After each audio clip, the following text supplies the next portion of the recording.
Reddit yet, so I guess that'll be maybe next week if people can read it in time for that. Slow readers. So I guess it's just a case of if anyone wants to discuss anything or chat about anything or ask any questions of anyone that's here, we can do that tonight and see where it goes, I guess.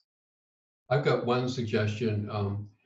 We talked last week about the number of people coming into the field, and I see Grin Spigot is here from Reddit. They actually have 12,000 people now on Reddit doing remote viewing. That's bigger than the 2 Facebook groups. And I've also heard that like Lori Williams has like, I don't know, 7,000 people on her Facebook page. So I guess my question or thoughts about it are, why are all the new folks coming? And it raises a set of problems about how we can best welcome them and sort of integrate them into the field. I mean, John, do you use Reddit at all? I mean, I started using Reddit about 12 months ago, and I use it for lots of different subjects that I'm interested in, like photography and stuff. And it's a really amazing forum and place to use, and it is really well used by a lot of people out there. But I think it seems to be like a younger kind of generation that use it rather than Facebook is more like the older generation now, I think. Yeah, I had to look up what a dank meme was and various other topics that come up. So now I'm a little educated about that. But yeah, it's a very wide open group there that Grin Spigot can speak to as one of the moderators, and they allow targets, and they've got 12,000 people. I just go there for the remote viewing group to Reddit, but I haven't been going much, but I think I'll go more because there are very few old timers there, old folks who've been around who can sort of help out. Oh, it's got some great topics, and pretty much I like Reddit because pretty much anything goes. You can find anything you want on there and watch or dialogue in, and the news is great as well. And like I follow quite a lot of the coronavirus stuff on there, the Trump stuff and all that kind of stuff. That's quite active on there. Yeah. John, that was very kind of you to do this promo. I will send your payment in the mail. Thank you very much, everybody. Yeah, it's Bitcoin only. Bitcoin only, please. Bitcoin. Reddit has its own currency you can earn now, can't you? Through it, it's just its own crypto. I'm a cheap one. I'm here for free on your time and your dollar. I'm the worst person to ask about that. I don't think that my significant other would let me invest anything into my hobbies or interests right now. But John brought up some points about why maybe the Reddit group is growing. I think I know why Lori Williams' groups grow. She's super aggressive. She's the most aggressive marketer out of anybody doing remote viewing instruction. So I think it's natural with the kind of all the ways that she saturates the information channels about her free webinars and her teaching and her books and so on. Lori really is grabbing eyeballs. As far as why Reddit is growing, it's a little bit of a mystery, as I think I've mentioned on previous weeks. I think part of it is the openness. I think part of it is that everyone can stay anonymous pretty much by default unless they choose not to. Whereas Facebook, you're kind of sticking your neck out there and risking blending your RV life with your personal life. The downside of that is we do let targets. We do let people post targets. We think that's important for getting people's toes wet to be surprised, and we think having users post other targets might even help people to get more significant results if there is a telepathic channel for setting a target. The downside of that is occasionally somebody has you remote view their dog's butt cancer. We had because I run a Facebook group, as a lot of you know, because you got this link from there and stuff. We did have targets in the beginning, but I had to stop them because you can't track. You don't know who's setting the target, and you don't know what the target's telling someone to do, and you have to be wary that people aren't doing anything illegal or unethical or anything like that. So in the end, I just cut all targets out from the Facebook page.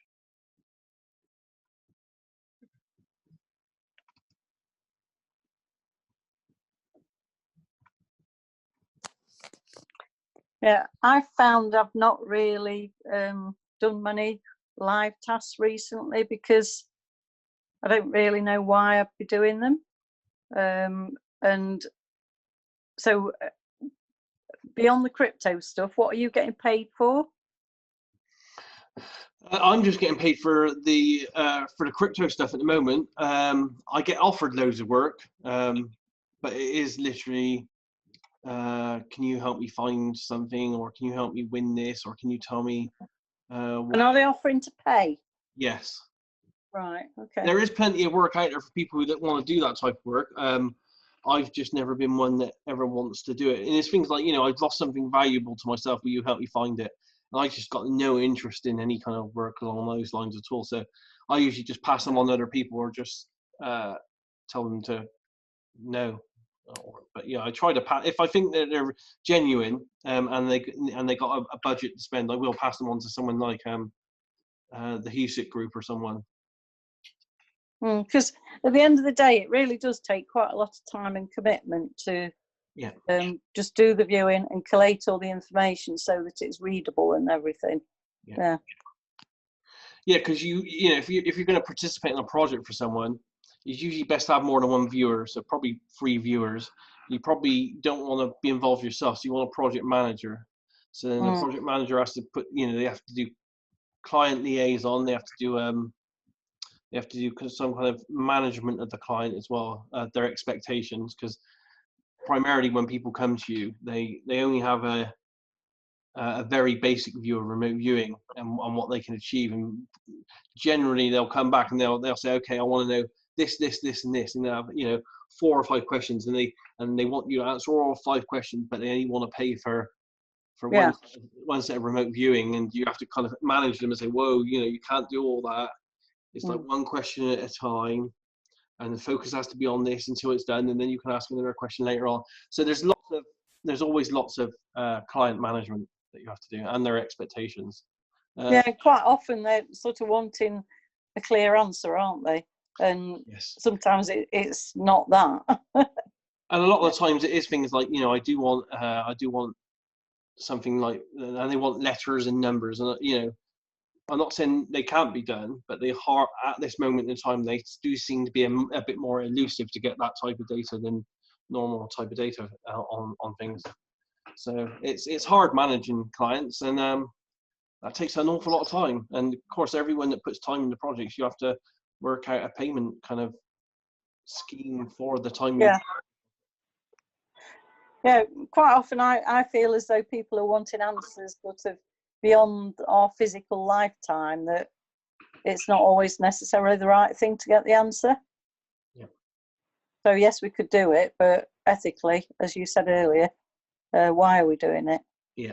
And as I said, I probably turn down, on average, about 10 to 20 a week. You can send any of those my way, Daz. I would take half of those. Well, I'm more than happy to put them anyone's way if someone can, you know, prove what they can do with a portfolio of testimonials and past work. Sure. But then it's also, if you pass it on, it's just, you are passing it on and leaving them to it, aren't you? You've got to, because otherwise you've got too much involvement and you're doing lots of things. Yeah, I have a team that I would have talk to the people and then set it up with a couple of viewers. Yeah, but it's leaving Daz, you know, if he passes it on, it's then leaving Daz to his life instead of having to engage with anything that's happening with it. Yeah, I wouldn't want. I don't want anything to do with any kind of projects like that. It just don't interest me, to be honest. Life's too short to look around someone's house to see where they've lost their watch. And even that coordination takes some doing just to pass that information on. So yeah, people might laugh, but if you've never done that role, you don't realise just how much that brief contact takes. Yeah. I mean, Gail's, if any of you guys haven't seen it, Gail's recent video on project management and clients and stuff was very good and very to the point.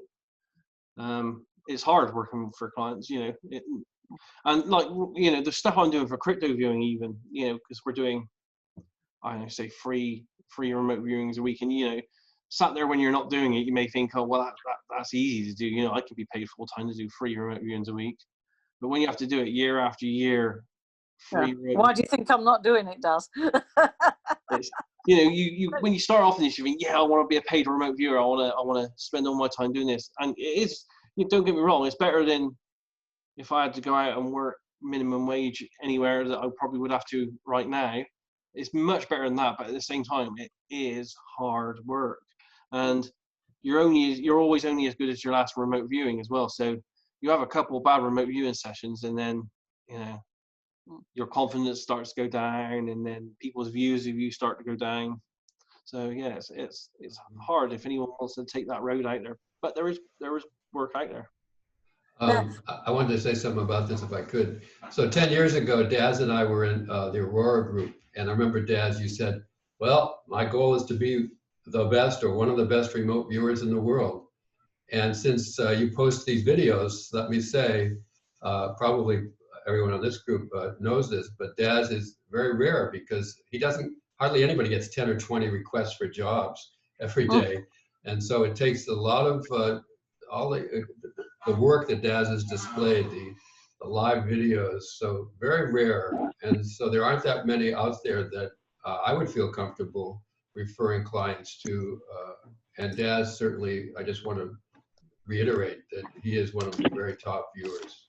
Well, that's why he's coordinating. Trying to be. We're bothering to be here. Well, you know, we're all good on any given day. You know, some of us have bad days. Although, touch wood, I really haven't had a bad remote viewing session. No, but Daz, your book and your Target Monkey have been an inspiration to many people, which I'm very pleased that I've accessed those. Yeah, so it's been really helpful, and I really wouldn't be bothering at 10 o'clock on a Friday night to engage if I didn't respect what you're doing. Oh, thank you. So thank you. Well, you know, I like to help people because someone helped me in the beginning, and it showed me the way really. And we all need a little bit of help. You know, none of us. There's such a new technology what we're doing, and none of us are experts. We're all getting it wrong, and we're all learning as we go. So we're all students. Well, Kerry and I have been doing some double-blind sessions using your Target Monkey, and it's been quite a different way of being with us. Yeah, so we've found that really helpful. Excellent. I would encourage others to have a real go at that, but we do use a monitor, which I know you don't, and I'm amazed at that. Well, everyone does it differently, don't they? You know, with what we're doing, there's no real right or wrong ways other than, well, there are some wrong ways actually, but yeah. Yeah, we've all got our different life paths, and I respect yours, but yeah, I respect that I also like to do some work with monitors. Yeah. Yeah. Well, I mean, I probably will do some soon at some point because I'm actually in talks at the moment with a couple of TV companies. And we're talking through script ideas and stuff for TV series, which would be pitched to TV companies. So, and it'd be almost along the lines of In Style, if you've seen it, the Curse of Oak Island and the Skinwalker Ranch. So it'd be that kind of feeling type show. Yeah. So good. Yeah. What space? If any of those take off, I'll have to be spending some significant time in the US in the near future, and there will be monitors involved in that because it's going to be looking at, one of the ideas is to look at murder code cases with police detectives. So the police detectives will be the monitors and the project managers. What, and you physically going to the US? Yeah, I guess so. Yeah, because because when you think about how that kind of thing works, you know, I guess for probably the first series or something, you might have to do 10 episodes. So that's 10 cases of remote viewing with, I don't know how many pieces of remote viewing I'd have to do. And there'll be a couple other viewers as well. I might invite Dick and Edward to be involved as well. Mm. But, you know, we're talking paper and video remote viewing sessions, and then going out to meet the detectives, and then maybe going to the last known locations. And I don't know, taking our data and then going to real places to see if we can. I don't know how it's going to work, but it's going to be along that kind of line. Oh, wonderful. Yeah, good. The more we can get out there, the better. Yes, yes. Will you be on the West Coast or the East Coast or somewhere else? I do not know at this moment. It's all in stages of discussion at the moment. Okay. And there's a lot in between the West and East. Yes. But we'll see. We'll see what happens. I mean, it depends if it gets picked up by, you know, being worked up with a couple of professional Hollywood kind of producers. Sorry, that's the right word. Producers. They're putting the proposition together for a pilot for the TV company. Wonderful. Some of us done. I mean, I've done a pilot in the past when I worked with Courtney. We did a pilot for a series, and the target was the Oak Island Money Pit one, which is like I've got on my signs and symptoms on my website.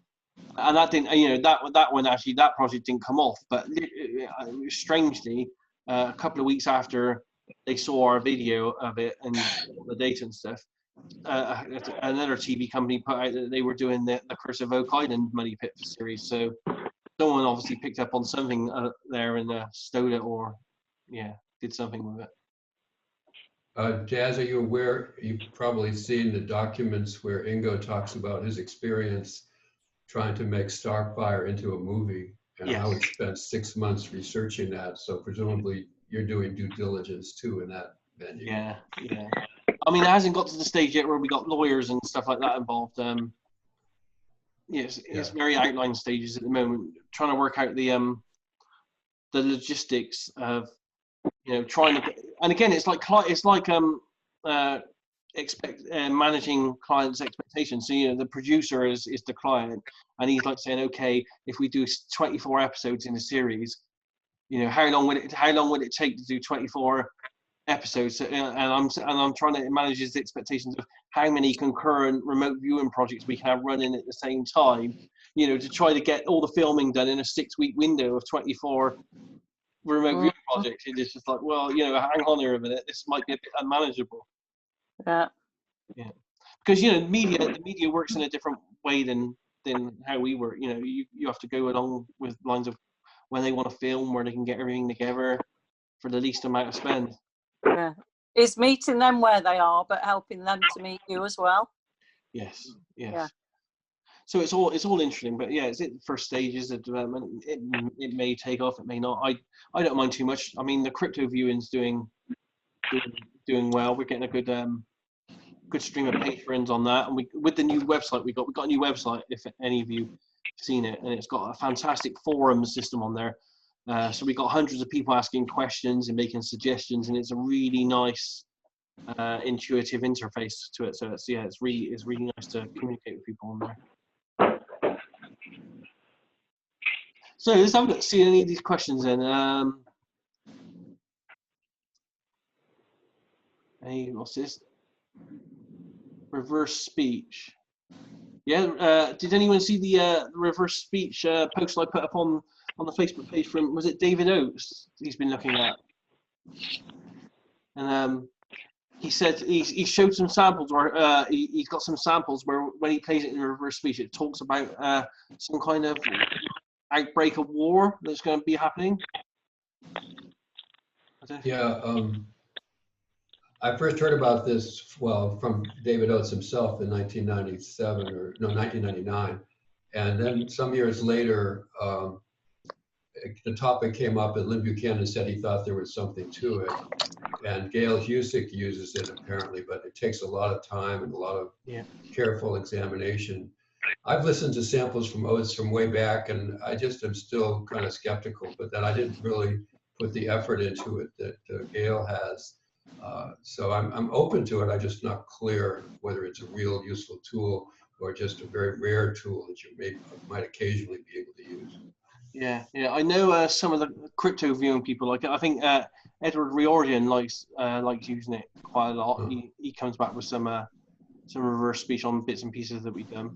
I'm not sure what I believe in it myself, but I'm willing to see any data that anyone has on it to see what it might produce. But yeah, I'm not an expert myself, to be honest. But I found what he was posting this week about he's getting lots of reverse speech, keeps talking about some kind of a civil war in America or war that seems to be coming like it's emerging, only because, and we've discussed this on previous weeks, a lot of data we've been getting in crypto viewing for the last 6 months and what other people are getting like Farsight and a few others all seem to be indicating some kind of possible conflict that's coming up. And this data seems to be coming out of left field. It's not what we're meant to be looking at. It seems to be just overflowing the projects that we're meant to be working on. So I thought that was quite coincidental that he's getting stuff, but from a slightly different area. Yeah, I think it was Patty Gallagher who posted about, she thought that OS was totally into conspiracies and UFOs and stuff, and that might be coming out, but I haven't seen any more detail on it. Nor me. But yeah, it's definitely one we're following, I think. That's a nice way to refute someone's claims by just calling them a conspiracy UFO person. But a lot of the times I listen to him, I can't understand what he says that the people say. Maybe I can only hear half of them, but I don't know if there are any speech programs that would help like pick out or parse words in a reverse speech pattern. I don't know much about it. I know they do use software for it, but I don't know how they do it in any way.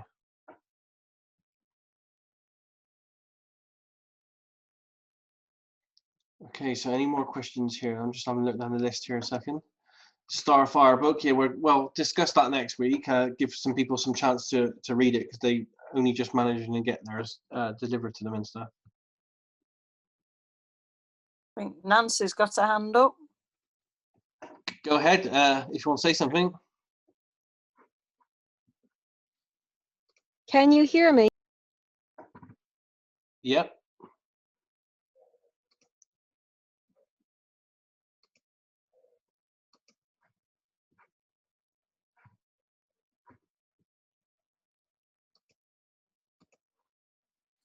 We could hear, but then we can't.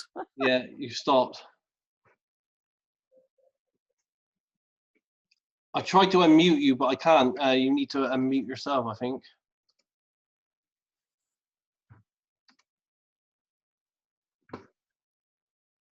Have you seen a lot of ET involvement in your upcoming perceptions, Daz? Anything like anything popping in just when you're looking for stuff for future stuff? I haven't myself, but Dick's, and we now have, I don't know if you know of a person called Hitomi. Hitomi was a great remote viewer that was trained by David Morehouse, and she did some HRVG training as well. She's joined the crypto viewing team now as well, and she's getting some ET stuff. So Dick, Hitomi, and Edward Riordan, I've got some quite heavy possible ET connected stuff with them, kind almost like, I don't know if they're interfering in any way, but they're definitely observing stuff that's going on and maybe interacting at some level.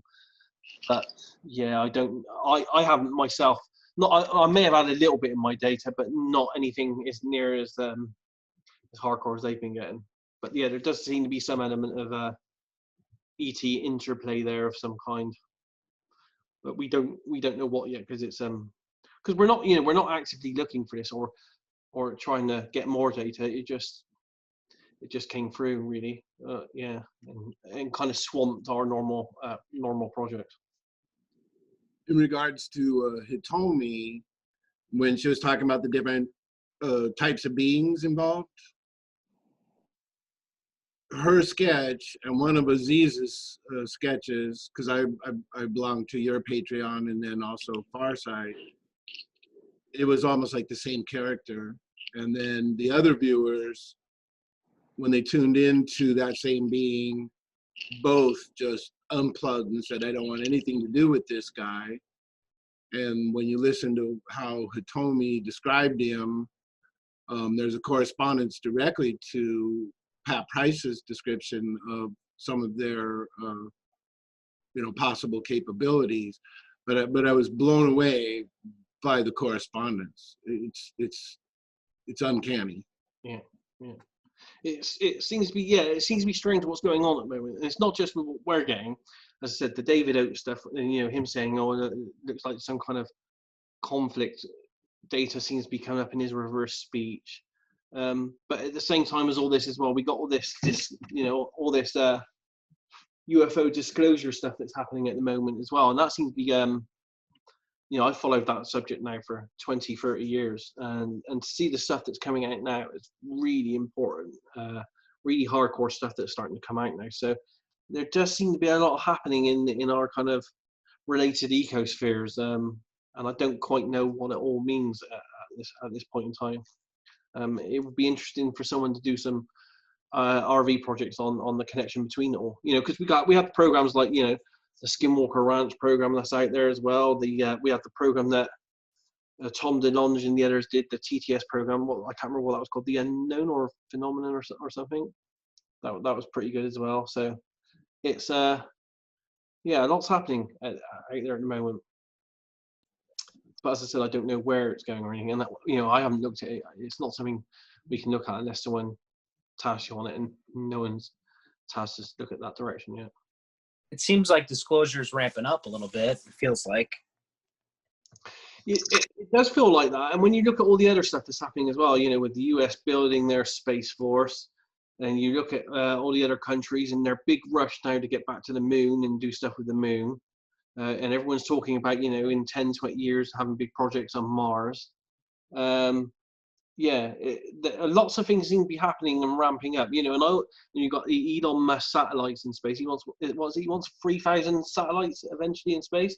I think he says it's to do a wireless internet, so everyone around the world could have free wireless internet. But is that the only reason? I don't know what's happening with all this stuff, but it seems all coming together at the same point. So yeah, we're living in interesting times, I think. Well, disclosure now is coming from, gosh, I'd have to say about 5 or 6 different angles. So as each person, and interesting, I know you were teasing me a little bit about the Skinwalker show, but I was actually able to get a little bit of inside scoop on that. And it turns out that Brandon, the new owner, has some long-term connections with certain other people, et cetera, et cetera, et cetera, where this looks like a way to get around the restrictions that NIDS had in terms of their classification. And you read a couple of interviews with the Brandon guy, he's not taking money off the show. He has no interest in turning it into a paranormal amusement park. He is straight up wanting to do his own form of disclosure. So anybody that's been watching it, I mean, the videos, the technological evaluations, the correspondence, like one of the creepiest things was when a guy's cell phone just went completely autonomous while simultaneously across every spectrum of the trimeter. That was also going crazy. So if you include that show as a possible form of disclosure, To the Stars Academy, crypto viewing work, Courtney's new emphasis, having the ET news, intelligence briefing, and a couple of others, it really seems like disclosure is somehow on the forefront of a lot of individual people as well as the groups I've just mentioned. So I think, I'm heavily biased on this topic, but to me, Earth is never going to come out from under this cloud until we find out, expose, and as much as possible, understand who's been screwing with us and screwing with our history and smashing our dreams for eons. So for me, like I said, that's probably too serious and I'm biased, but I am going fully in myself until whatever happens, happens. but I think it's time. I think these beings, intelligences, ETs, I don't care what they're called, I think it's time that they get yanked out into the broad daylight and exposed for exactly who and what they are. I think Courtney specifically is getting pretty aggressive with that. It seems like recently he's kind of taken a pretty firm stance in exposing the whole ET thing. Russell, Well, I'm sorry, go ahead, John. let me just ask you a question to add in. Which intelligence briefing are you talking about? Courtney has also gone to his own private website format, and it's like $9.95 a month. You get to see their feature for the month, like the features Daz has done. Then you get human news, which is essentially a prediction for the month. And then 7 days later, you get ET news. Yeah, Zishan just put it, farsightprime.com. So then he has an intelligence briefing, which is another feature where he's pretty much, I mean, the last one was really enjoyable. He was just like t-shirt, relaxed, showed you a studio or showed you a camera around the studio. He also offered some very rational explanation for this big controversy about the viewers allegedly being fed data. They've done a couple of live streams with two of the viewers, Princess, and I can't think of the other one. Those have been enjoyable. One thing that struck me with both of the young women that were interviewed as viewers, their esoteric knowledge is pretty substantial. They're not just winging it. They've got some subtleties and some descriptions and some things that just aren't common parlance. So as much as, you know, I can see the problem. I mean, Courtney also, he talks about, he's like, I'm not in charge of how the young women dress. They want to look a certain way, do a certain way. So there's a lot to it. I'm willing to give more credence now that they've been more relaxed and forthcoming. And I can see the problems. I can see where some people, you know, aren't comfortable with certain things about it. But with the correspondence between their data and crypto viewings data, Courtney's new formats, I'm going to have to say I'm a bit of a fan, to be honest.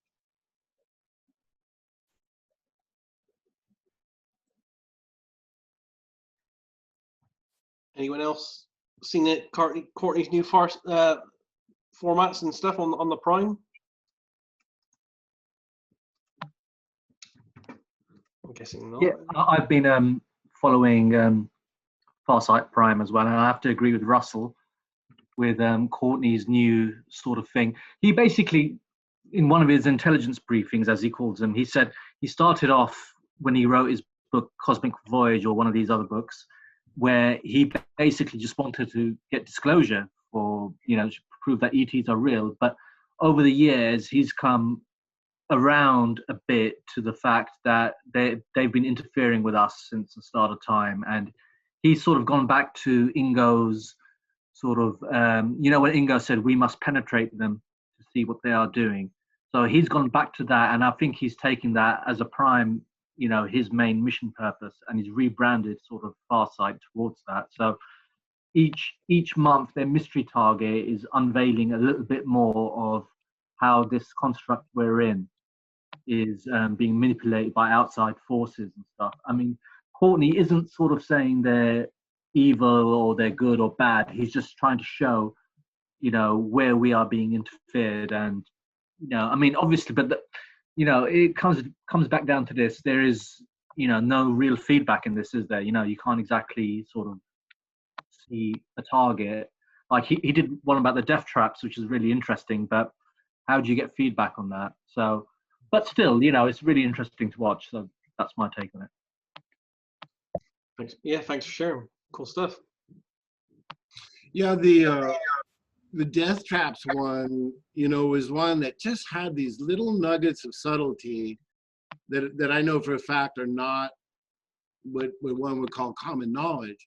So in the work I've done with people, whether these are actual recalls, implanted memories, I can't tell you, but I've seen certain things repeatedly from numerous people and people off the street that have no interest in this stuff, that sit down to start working on some topic for their life that actually lands them in these bizarre aspects of reality. Well, you might call it in between life state or whatever. And I know all the popular stuff. I'm talking about little tiny subtle things that you're like, oh, okay, when you hear it.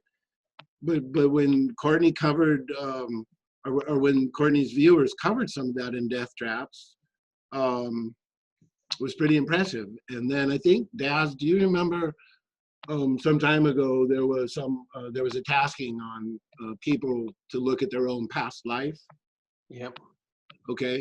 Very interestingly, Princess Janae mentioned that in her little live stream, said, no, don't by yourself go remote viewing a past life. You need a guide or, okay, and that is good data, because once we, and having been through these things, and again, whether they're memory files or video files or altered memories, I can't tell you what they are, but when one gets immersed in them, you know, you need an objective outside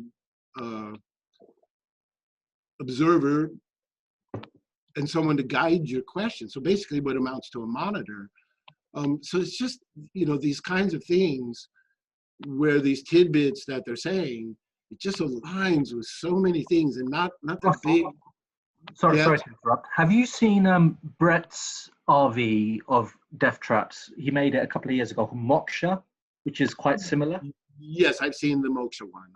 And there's a German remote viewing group as well called Signal Line Remote Viewers, I think. They had a piece on this. So that's 3 different RV groups sort of having similar data, which I found quite interesting, even though there's no real feedback. But, you know, so that might be quite interesting to look at. Yeah, no, I'll take a look at that. And you know, for me, the collation of, let's say, 12 to 15 session partners that I've worked with, when they're describing the weirdest but most obscure, not super important little tiny points along the way, and all 12 of them do it. And it's not, I'm not talking about things like, oh, I saw the light or this happened. I'm talking really tiny little, and you're just like, wow, how could 12 people, you know, come up with that one strange, odd little corresponding fact? So whether there's feedback or not, at a certain point, I think a collective or the preponderance of data at least can lean you towards some credibility, not certainty, but kind of like maybe this stuff is going on, you know, so.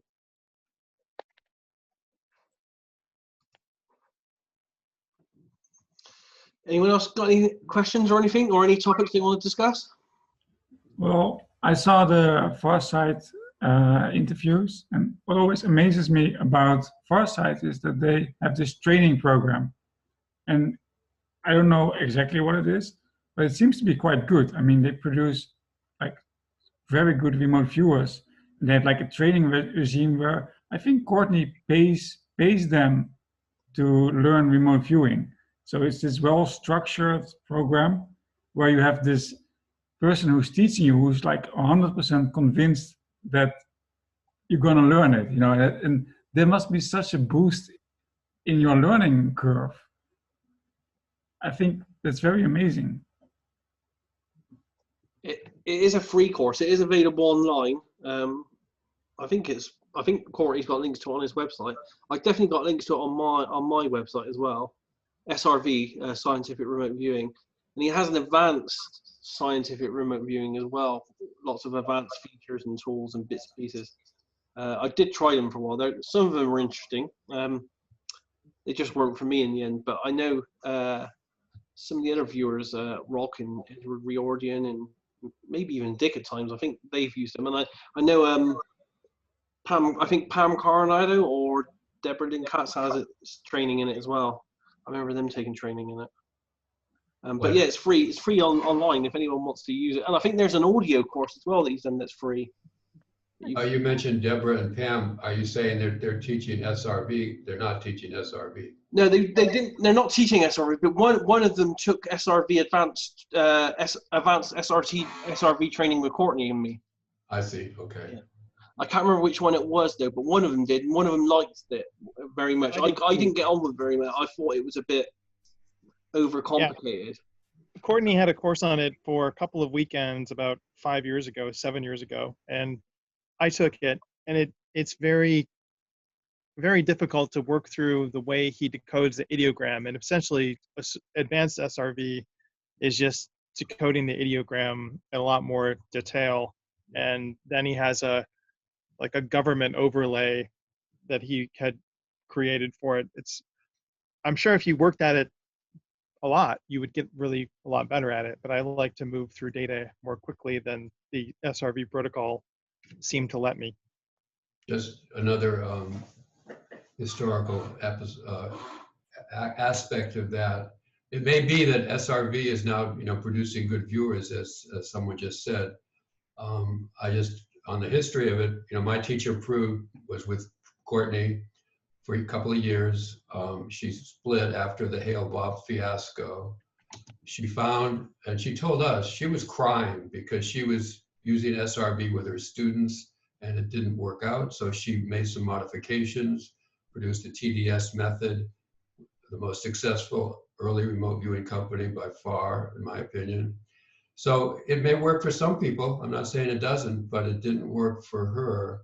I have my own skepticism about Courtney going back to his very first book about the Galactic Council and all of that. So I just don't even watch his stuff anymore, but I recognize he may have produced some good viewers. It's certainly possible. I second that. I'm sorry, Todd, go ahead. I second that about transdimensional systems too. When I took training with John, you do get data a lot more quickly than you do with the SRV method. And going back to the Hale-Bopp thing too, and I remember speaking with people who have gotten sessions turned into Courtney, and he has sort of berated them to tell them that they didn't get the data that he wanted, but to focus more on this, but not exactly telescoping what he wants them to get, but having them focus on something that they weren't focused on in the session. So was Courtney's book on ETs, were those blind sessions or not? Because I thought they were, but then I heard John Herlowski was claiming that they were not in fact blind targets.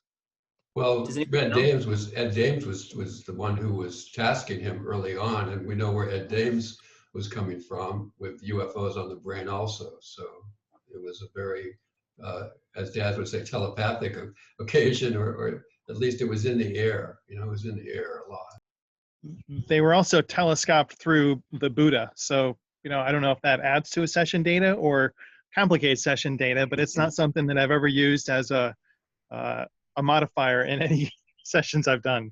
How do you mean it was telescoped through the Buddha or telegraphed through the In Buddha? a lot of the sessions that Courtney did in the Cosmic Voyage book, he identified that they were connecting with the consciousness of Buddha, and so he would use that and start Buddha was actually in the Galactic Council in the book. I see. That's right. Yeah. Yeah. That I don't know. I'm not sold on that either. So do you think that RV methods can carry with them elements of their sort of creator or designer's personality that then might influence adherence of that style until they sort of get strong enough or independent enough that their own worldview sort of takes over? This is a question that I have sort of in line with telepathic overlay, and also Ingo my understanding of Ingo's envisioning of the original CRV was to create an interface with your subconscious, and not too different from how in computer programming somebody might create an API, an interface for people to access functions of a different program. And Ingo helped to construct an interface. They may not be 100% universal, there might be a way to modify them and personalize them, but does the creator of that interface influence the results further down the line for people who use that same interface? And if so, why? And if not, why not? That's a pretty deep historical question.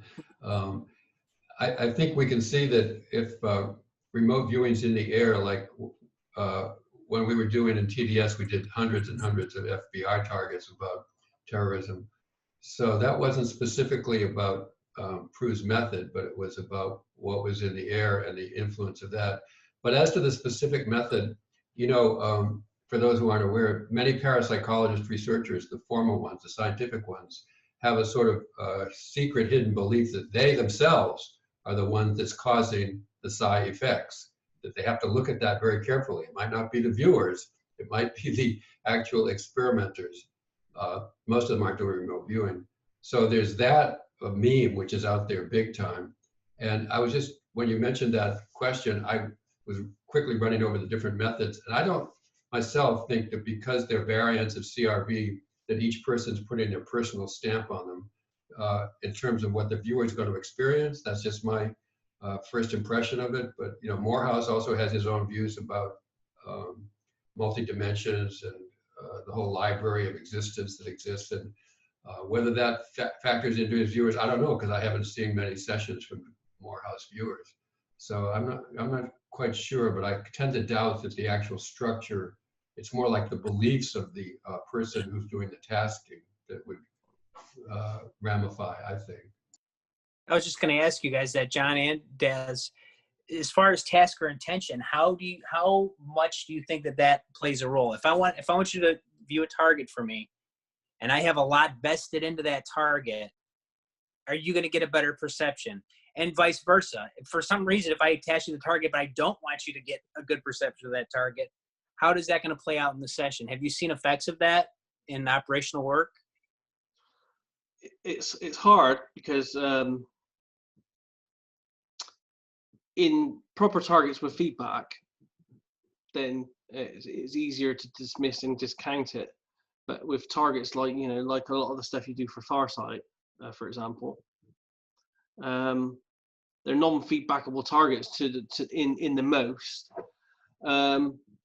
So it's my belief that there is a very strong possibility that the data may be, because you can't prove it otherwise, may be just what the tasker wants us to tell him. And it may not be real. Might take, yeah, go ahead, Dad. It's hard because it's hard to quantify, because you can't, you know, if I mean, there are certain things you can quantify, like for example, when we did like the Phoenix lights, that was a Farsight project. And obviously we all know Courtney's got a very strong belief in aliens and UFOs and stuff. But at the same time, that Phoenix light case does have a lot of its own feedbackable material. You know, there were hundreds of witnesses. There are video films of the light on the night. There are witness accounts and so on. So you can take certain amounts of what we come back with as remote viewers, and then assess that against the known feedbackable data that's out there. But that still doesn't tell you what you may get with, you know, if you're having a conversation with an alien or something, because you can't feedback that, because that doesn't exist in any of the witness testimony. So could that be coming from the mind of the tasker? My research and my experiences when I did that, I did a fake target myself. And I want to talk about that too. Sorry? I want to talk about that too. You set it up, and I'll let you know how I experienced it. Okay. So yeah, so I did that. I've done that. Like I've done 5 more now. I've got 5 more in the mix, with a different spin on them. Yeah. So it's but I don't believe it's just the tasker as well. You see, and I can't prove any of this, but it's my belief that anyone involved in the experiment, in the past and in the future, can also, I think, maybe affect the data, because, you know, as remote viewers, we know that time doesn't exist. So people with their strong psychic thoughts and feelings in the future, I feel, may retroactively affect what we got data-wise in the past. but I can't prove any of that. I think anyone that has some kind of entanglement in the project in any way, and that may just be the people that are just looking at it on a website or in a video. I feel that they might be able to affect the data in some way, because we all, it seems to be that all the observers of an experiment can affect the experiment. Yeah, I agree with you on that, and I think intention and the influence is much beyond what we understand. Yeah. And I know when we had a practice weekend and there was someone had gone missing, and so I thought we'd view it over the weekend, and then the next morning they were found. I didn't share what the target was, but initially the viewings were totally different, and then when I did share that, well, actually the person's being found, they got some valuable detail that completely changed in quality. And I was amazed that the difference of the lost person that wasn't lost anymore made to the way the data came in. Just to expand on this a little bit, this raises the topic of closing a session, which Courtney has raised. He says that the first person who really examines the feedback and the session sort of launches a closure of it. I don't know if I agree with that. I don't think I do. No. I'm less inclined than Daz is to attribute this to some role of telepathy, but there's no hard data, there's no studies. And again, it goes back to one point that Ed May and others raised. We don't know when the viewer gets that information, the psi information. It could be when they're born. I think Joe McMonagle says you're born with all the information you're going to know. Or is it the day before the person comes up with the tasking? So with so much up in the air, I just don't take a stand on telepathy, but I just am a little more skeptical, I think, than Daz about that. And on the closing the session, again, we need so many more studies, and we just haven't had them on whether that really makes a difference.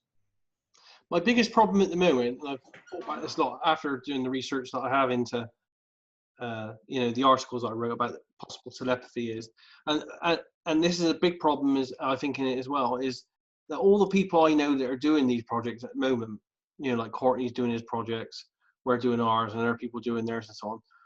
The people that are tasking the targets are, in most cases, very accomplished psychics themselves. So could it just be that, because, if Courtney's a very accomplished and talented psychic, with his own skill levels, maybe he's pushing the data, pushing himself out there more than anyone's receiving.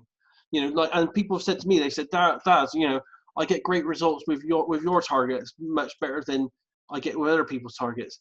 Could that be because I'm an accomplished psychic and I'm, I have an influence in the targets that I've created and I'm pushing it in some way? So I think we have to. That's why we have to wonder about that. Sorry.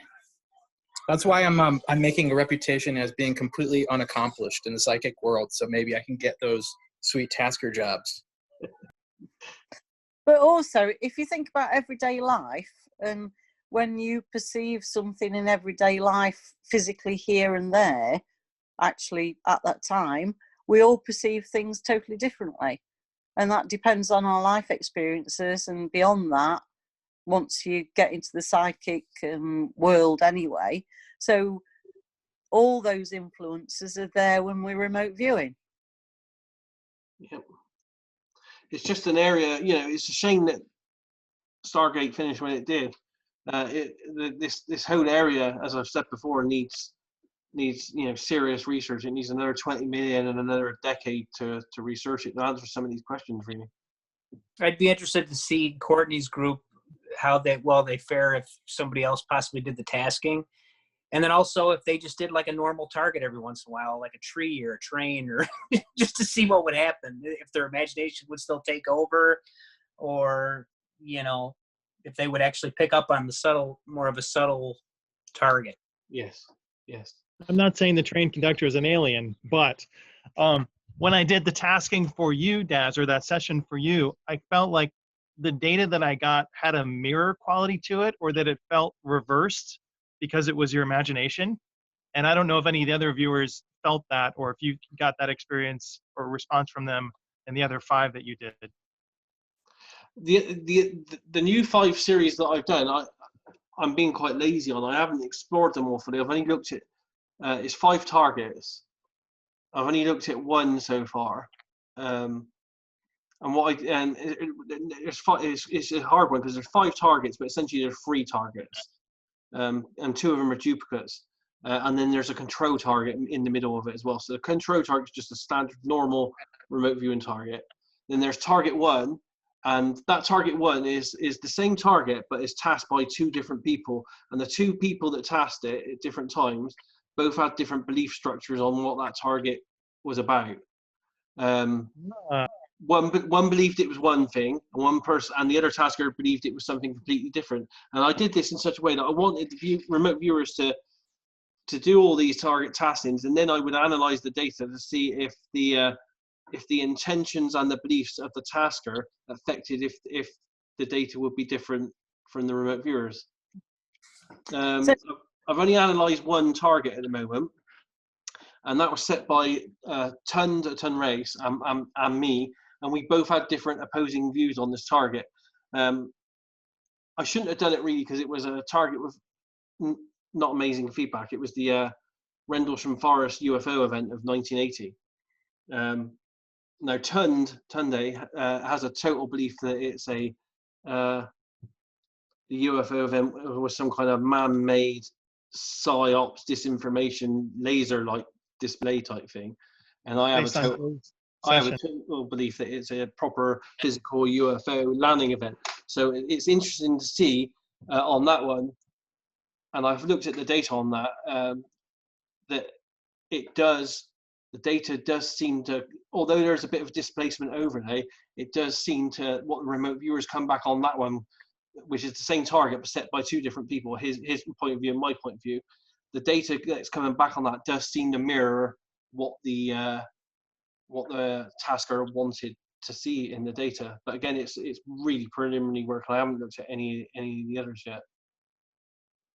Well, that's where I know we've had times that there's been a target that we've been viewing, and there's been something that's actually been underlying that was more important for us to know, and that has come through, and I certainly, when I was viewing, got a perception of, right, I need to be viewing this, even though I'm actually, the live task is something else. And it was as someone was passing on, actually, and so I picked up their passing on, whereas the live task was so trivial, it wasn't really relevant, but I knew that it was there. I don't know if that makes sense to you. It is a really strange topic, and it's definitely one of these huge amounts of research. As I said, my belief is that everyone's involved, and everyone at some level can and do affect the data, future and present. But I have no way to quantify that at this stage. It's just from what I've seen, and I've read hundreds of thousands of remote viewing sessions now. That's what seems to be coming across, but I can't prove it in any way. But when you look at the basic psychology of people, that is what we know about people, that if you've got a belief, quite often you sort of acknowledge and notice the stuff that confirms your belief, whereas you don't notice the other stuff. Yeah. And that can go for total contrasting beliefs. So that's really only basic psychology, which is bound to come into remote viewing. Definitely an interesting subject, and I don't think we're anywhere near knowing yet. As I said, if someone wants to put up 20 million, I'm more than happy to do some research into it. But I can't see that coming anytime soon. Well, no, unfortunately, that's also the approach to healthcare, isn't it? So, yeah. But we won't go there. But I think, John, am I right in thinking that Ed May believes that all remote viewing is just precognition for data from the future? Yes, in the last few years, that's been his very strong belief. But I don't know that the evidence that he's cited is convincing at all. especially since he also says he doesn't know when we get the information. So how could it all be in the future? I don't quite get that. Yeah, interesting there. Yeah, but if we don't really understand our psychology in everyday life, how can we understand it in remote viewing? Yeah, exactly. That's why it needs a ton load more research. And also acknowledging the complexities of life. Yes, yes. Okay, so we got any more questions on the side here? Let's have a look, see what some of this comments are. Someone wants to know how to decrease noise and increase signal. Anyone got any thoughts on that one? Well, as I commented there, traditionally researchers and Ingo Swan also said we cannot increase the signal. It's so weak, we can't increase it. So let's reduce the noise, and that's partly what CRV is designed to do. I'm not convinced that's true, that we can't increase the signal, and that there may be hidden techniques that we don't know about. For example, when Dick Algier commented that his teacher said, "I really admire you viewers here in Hawaii, because it's like you're trying to use a spoon to do a plow when there's other techniques that are available," was the implication. So, maybe Japan or China or the US has techniques and we just don't know about them yet to increase the signal. Do you or John have any, you guys put any stock into that sidereal time or sidereal time? Where there's like, good times in remote view. Do you guys put any stock into that? Let me give the most recent I'm aware of. So for those who haven't heard, a guy named James Spottiswoode, who is a mainstream kind of parapsychological researcher, if there is such a thing, but he's got a reputation, he's a scientist. And he came out over 20 years ago with a hypothesis that a local sidereal time around 1330 was the best time to remote view. And he sort of made a reputation around that. And then 20 years later, he came on APP, a conference, and said, whoops, I looked at a much bigger data set and I don't see the correlation. However, Ed May, who's another mainstream researcher, as it were, a prominent researcher in remote viewing, talked with James, looked at the data, and he said he doesn't agree with James. He thinks that there actually still is an effect. So that's the latest I've heard on that subject. But most people who comment on it from the field say, hey, we don't find it makes any difference. We remote view at different times. So that's my take on it. I would say that you can remote view at different times, but if it really matters, you really could do with some astrological understanding, because even a half day could be a better time to view or a worse time to view, and then you'll get better quality information at different times. But also it's much beyond that. So even, sort of cutting your grass, astrologically, it'll either grow more if you want it to, or grow less, depending when you cut it. So if we could work with that understanding more, we could actually do our remote viewing better, because we'd be more honed in and keying in with the astrological influences, and they're very subtle. And that's why the controlled remote viewing protocol is such a good protocol, because it gets you out of some of that sort of usual way of being psychic and stuff like that, I'd say. Well, Daz just posted a book, and if I had to go to a desert island, it's one of the 3 books I would bring. The User Illusion, Cutting Consciousness Down to Size. That book, as well as my personal belief, would indicate perception is prior to energy, matter, space, and time. Perception, in a sense, would theoretically have to exist first before any of that made sense. So to say that matter, energy, space, or time is going to control perception, I would say the inverse. Perception, should control itself. Now, obviously, our physical bodies and our physical brain, and to some degree, our mind could be influenced by those factors, there's no doubt, but perception itself, if it is in fact prior to the manifest universe as we know it, then perception would be in control.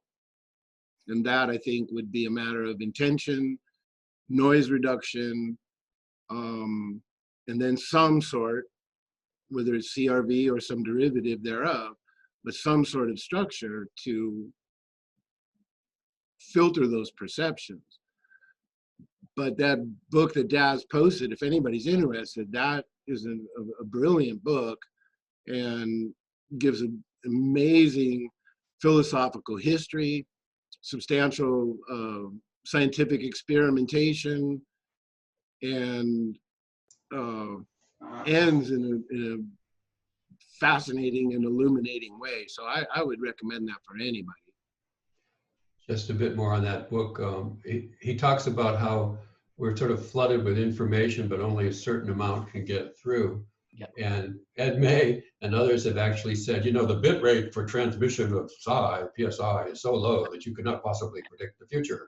Well, eight remote viewers who won the lottery would disagree with that. So I don't believe that's the case at all, that the bit rate is effective. But I think that book is great. I agree with you, Russell. That was a terrific book. I'd like to reread it sometime. Yeah.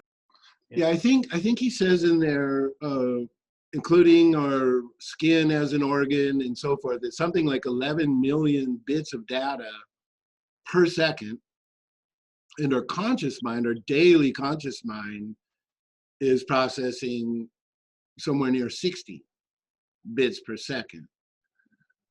So in that case, then the brain, or perhaps even prior to the brain, some feature of the mind, its primary function might be to eliminate or slough off data that's not relative to whatever the priority is at the moment. So if that priority is survival, then you're going to process the 60 bits that are going to facilitate that.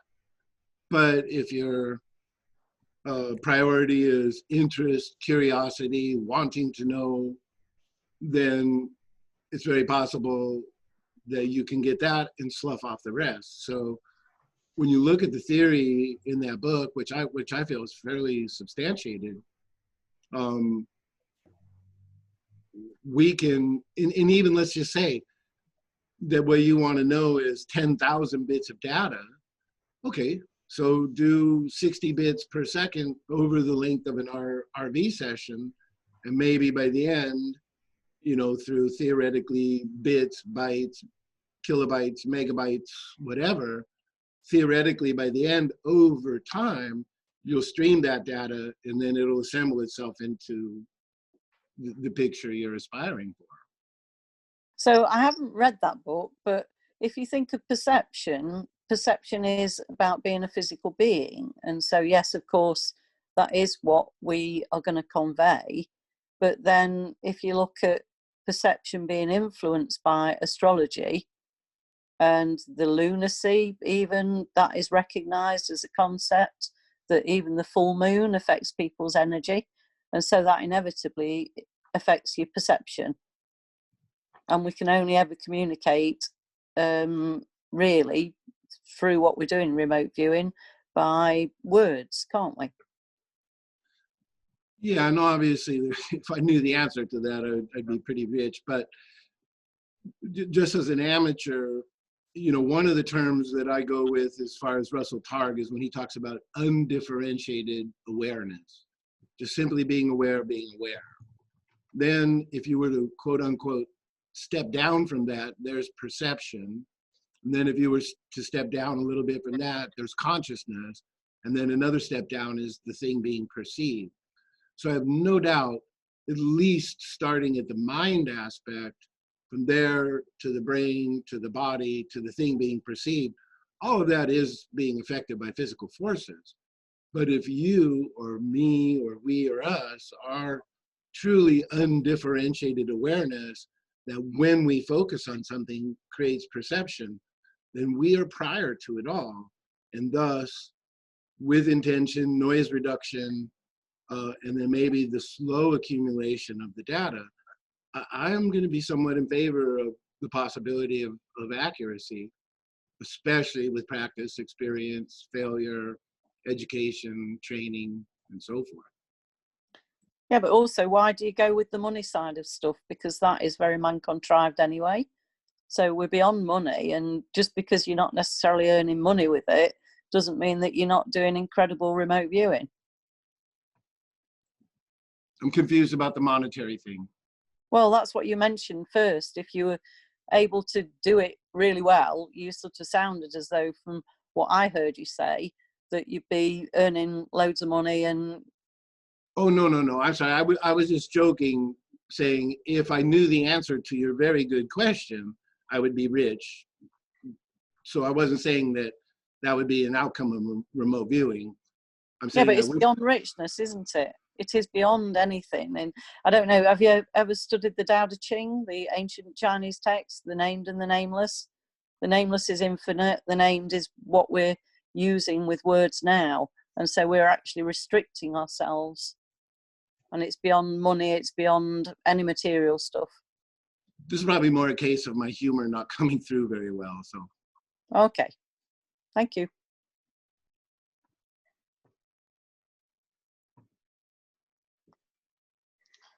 Anyone have any questions or something to say? What I was just wondering, I mean, the question of signal and noise, but do you think that information is all there up front and it's just a matter of us dialing in and recognizing it, or do you think that information actually comes and is acquired throughout a session? Daz, I've heard you speak on a radio show with some of the crypto viewers about whether you feel your consciousness is actually going out to a target site or not. But I've seen a consensus from a number of viewers or hints from a number of viewers that they feel like all the information is there at the start of a session, and then what you're really controlling is the release of that information into consciousness in such a way that you can parse it and comprehend it instead of, I think one metaphor somebody said is RV is like you're in a jet plane and you swoop down and you see everything in the town, and then you have to report back on it, and then you swoop down again, and you swoop down again, you swoop down again. But all that information was there. It was just you didn't really catch it all the first time. So do you think that everything's there from the first ideogram, or even preloaded and we just weren't looking for it, or do you think that you are actively retrieving information as you're going through a session? It's kind of two questions really. I'm at the belief now that we don't, in general, travel to any targets. With any part of us leaves our body, goes out to a remote target, gets information, then brings it back. I think that all information in the universe is entangled. So all the information from the universe is already within each of us. We just have to tap into it. The second part, though, is it there? Is all the information there from the beginning? I don't know on that one. It's not something I've really thought about. It's quite possible it is, but as with that book we were just looking at, the user illusion, the any details in that the bandwidth for consciousness is so small. It's like what if I was determining it today with the technology we have nowadays, it would be like trying to watch this Zoom meeting on a 14400 fax modem from 1995 to try to get the information to come through, and it just doesn't. It would take you probably 2 days to get this single picture of this Zoom meeting without any audio or video. So I think the information is probably there, but because we're conscious beings doing so many different things, that the bandwidth that we have there to retrieve the data is just so slow that it just takes us an hour to get to the core of it. And then that's filtered through us as individuals as well. So you have to, and I think this is where learning remote viewing comes in, is over a period of years or decades. It's not about learning anything new with your remote viewing method that gives you the secrets to the universe. It's more about learning how, as this data comes in through your very limited bandwidth, how you interpret the data and how you maybe put your noise to the data, as it's coming through. So it's more, the remote viewing process is more about learning about yourself as an internal person and as a machine. So that's pretty much it from my point of view. But other people might have different points of view on it.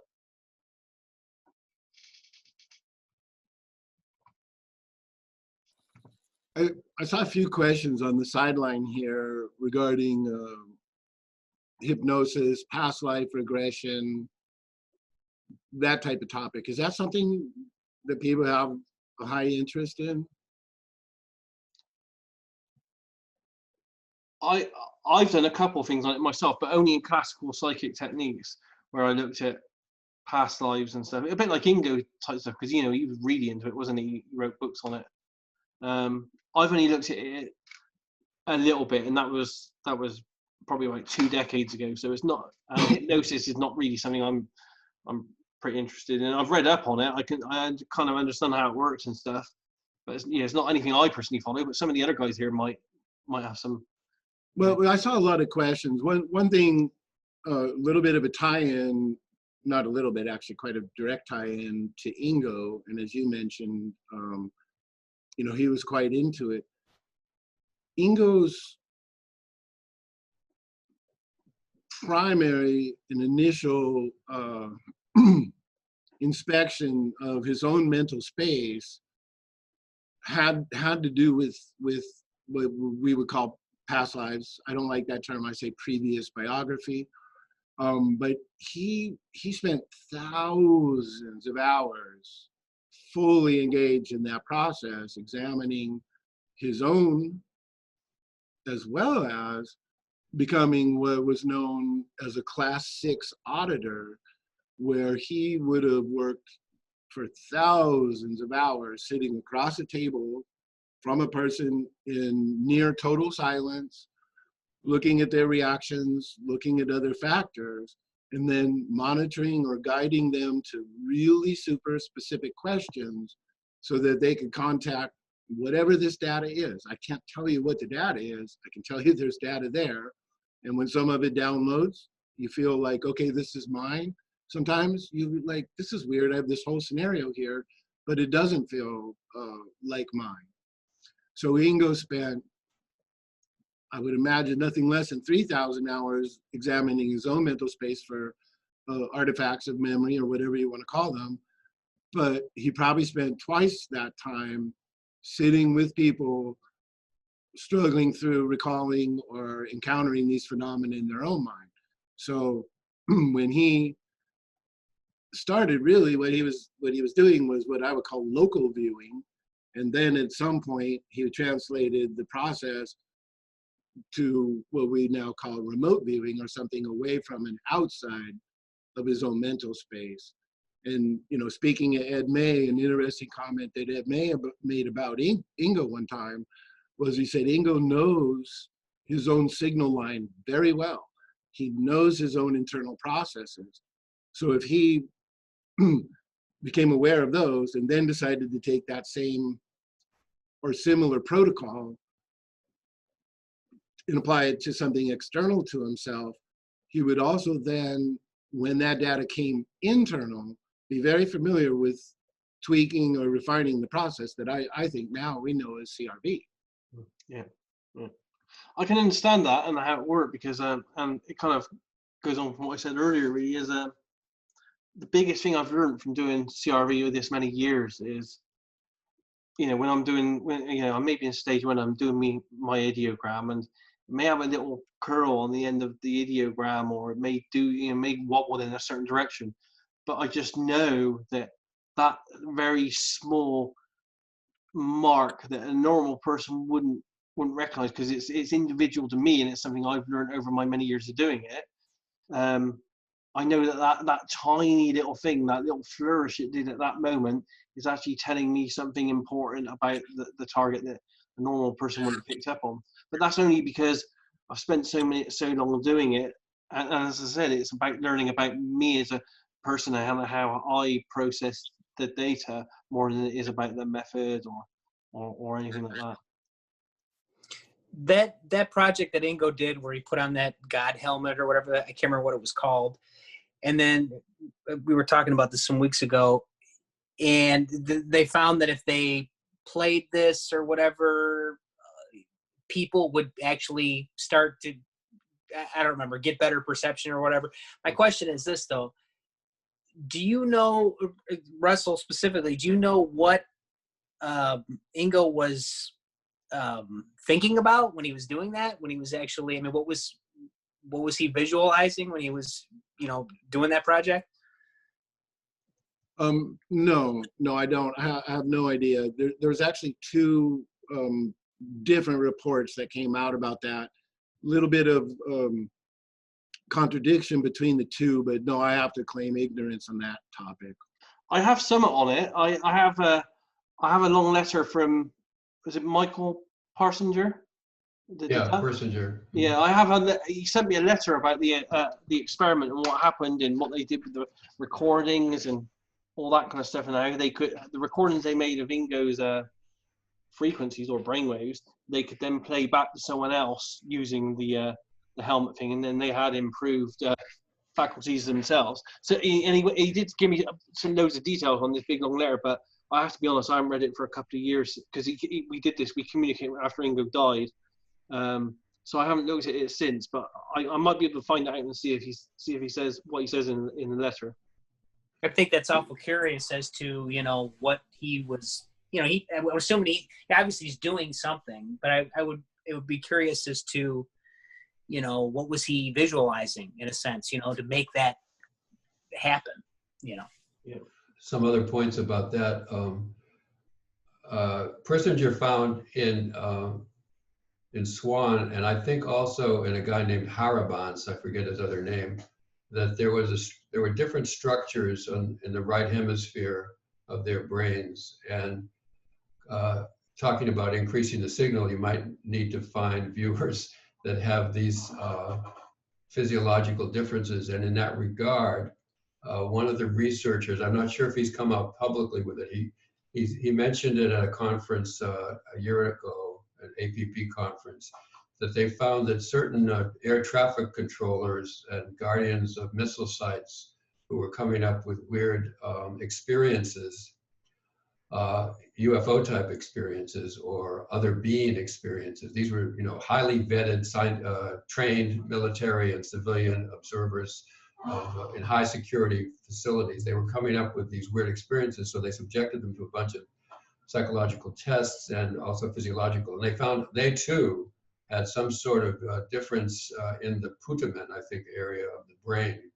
So that's another subject that's just sort of lurking below the surface here. Yeah. John, do you think that's a permanently fixed structure, or do you think that's a structure that could be created through, what they call neuroplasticity?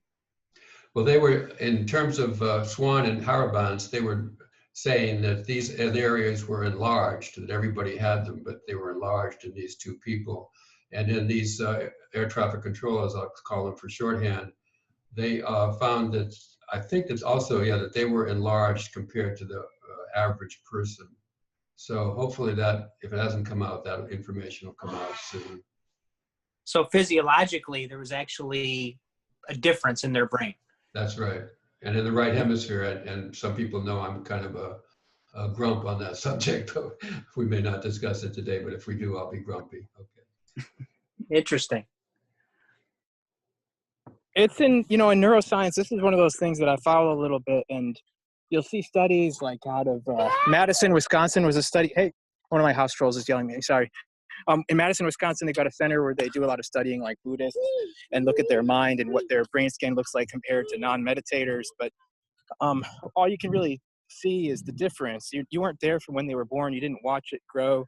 You don't know, was their brain like that before they meditated, or was it a development after meditation? But it's clear that structures of the brain can change and enlarge and shift and become specialized based on what you're doing with them. So I think that gives us hope that we too could develop those special hallmarks and structures through things like meditation. And maybe it's some of the same equipment as what's used in Tibetan meditation and so on too. It's really hard to say, but I'm not sure that having seen those structures there is really any indication or evidence for causation. It's just, something there. And there's a lot of variation between people at different times in their life, depending on what they've been doing. Actually, there is a scientific research from Harvard School and Massachusetts Hospital, and they did just experimentation on normal people and doing mindfulness 20 minutes a day for 6 weeks, and there was a actual change of the brain structure, amygdala part and prefrontal cortex. So you can look online for that, neuroplasticity and mindfulness research.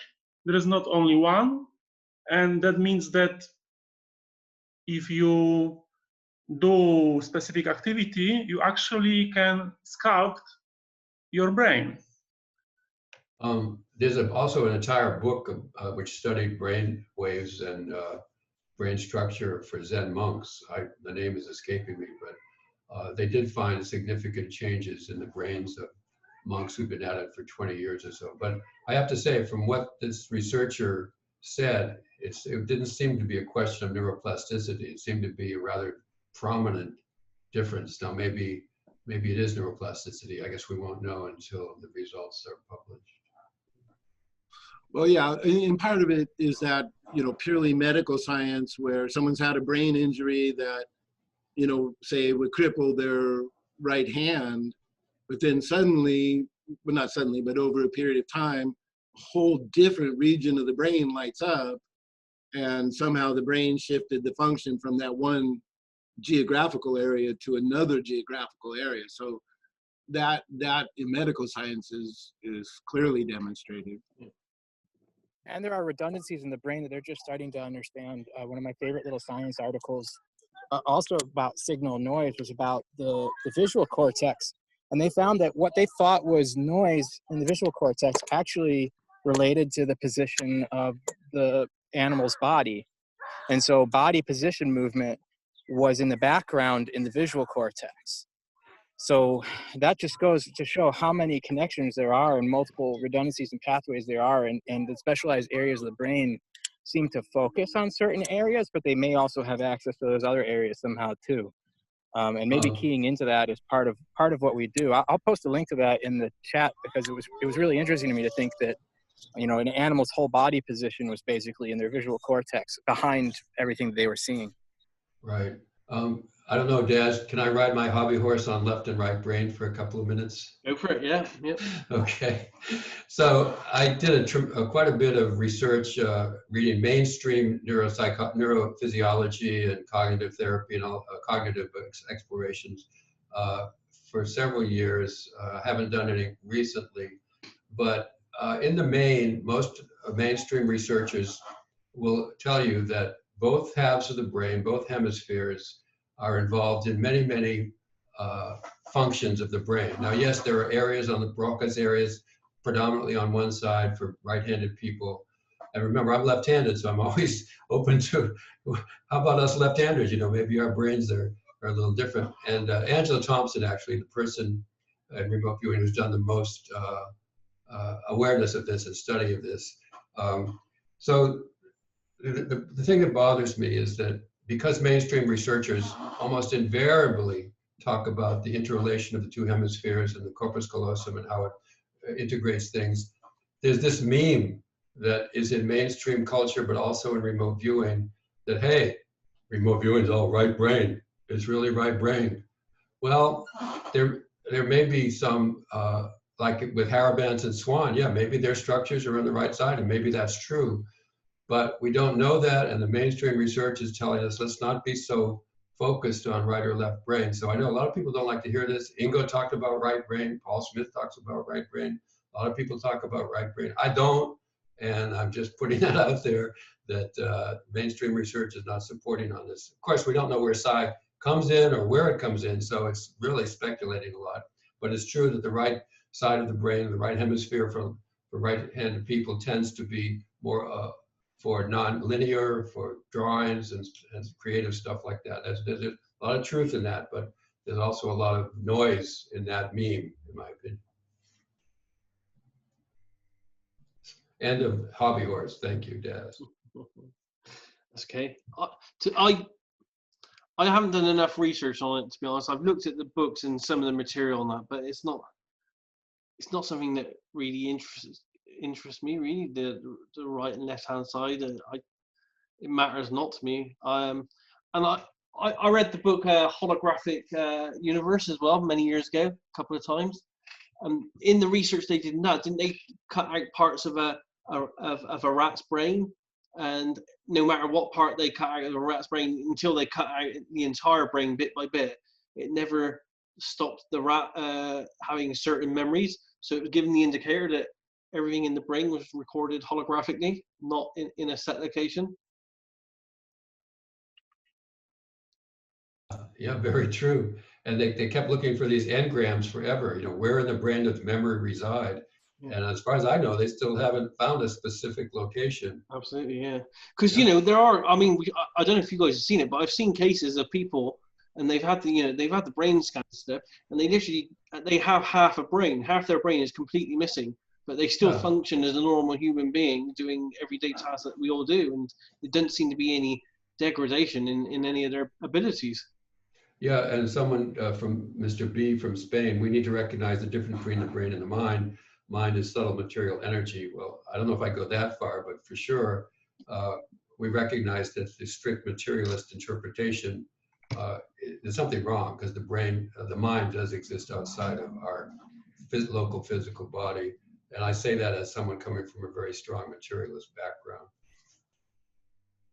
Okay, so I have some background in yoga and Patanjali sutras and so on. I'm doing 20 years a daily meditation.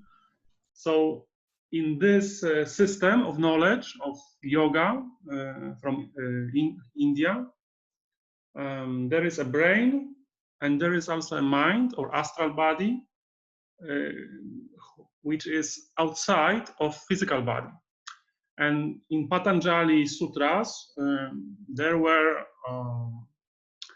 information about siddhis. Siddhis, like mystical powers. One of mystical power is seeing in distant places or perceiving information from distant places. So 3,000 years ago, it was like first book on how to get there through very disciplined life, a lot of meditation, a lot of energy work inside this astral body to create very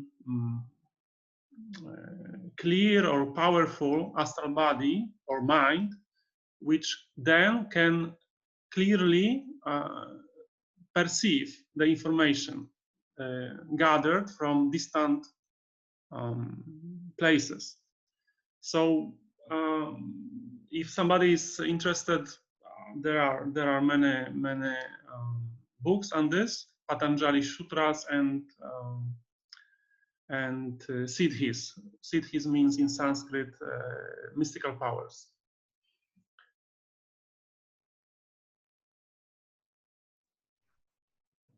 And Ingo was a huge fan of that book.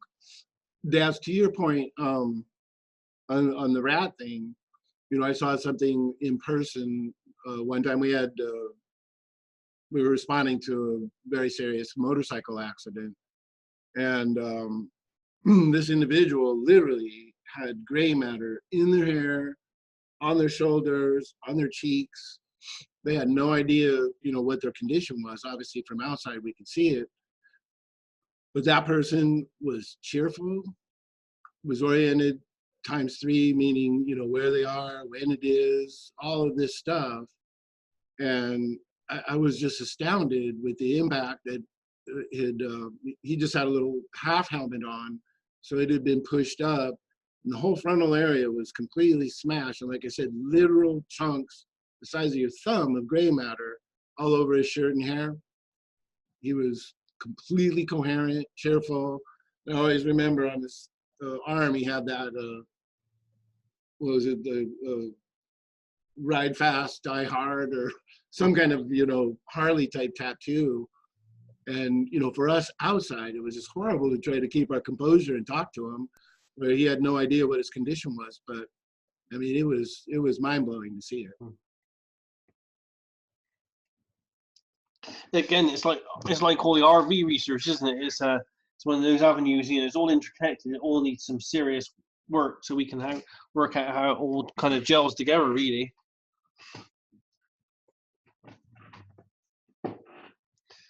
Any other questions anyone's got? Anything anyone wants to talk about?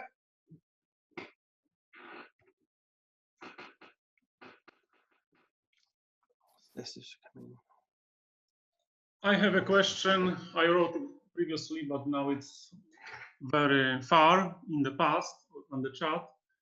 Anybody of you tried ERV, which John McManago was doing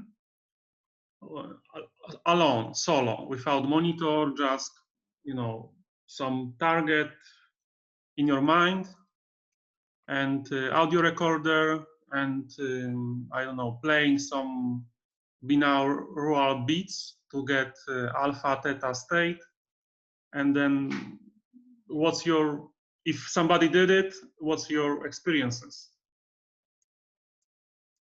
I've done ERV quite well, a hell of a lot.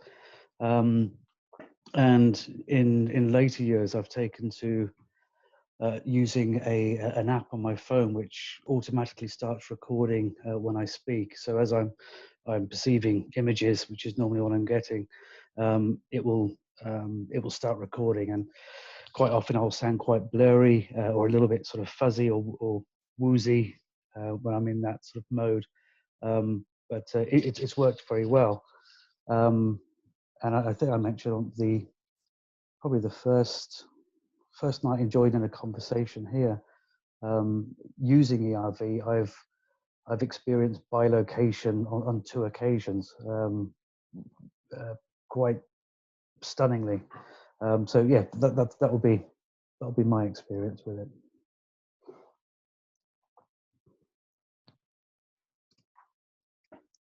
Did we talk about this before, or Daz, has this been talked about, ERV on these discussions? I'm not sure, to be honest. It may have been touched upon. It's not a subject I can talk about because I've never really tried it within remote viewing. I tried it out of remote viewing, but not in remote viewing. So it's not anything I've practiced myself. I can give a quick account of a couple of aspects of it. So there's a really formal structure of ERV, which David Morehouse teaches and which John Herlofsky, her student, also teaches. And I took John's course for a weekend in LA, 2 weekends. And that's an extreme, it's kind of like CRV in that it's structured. You make these mental constructs that you have to sort of realize, including sort of like a treasure box or a safe box that you put your thoughts in before you go, a protective mechanism of some sort.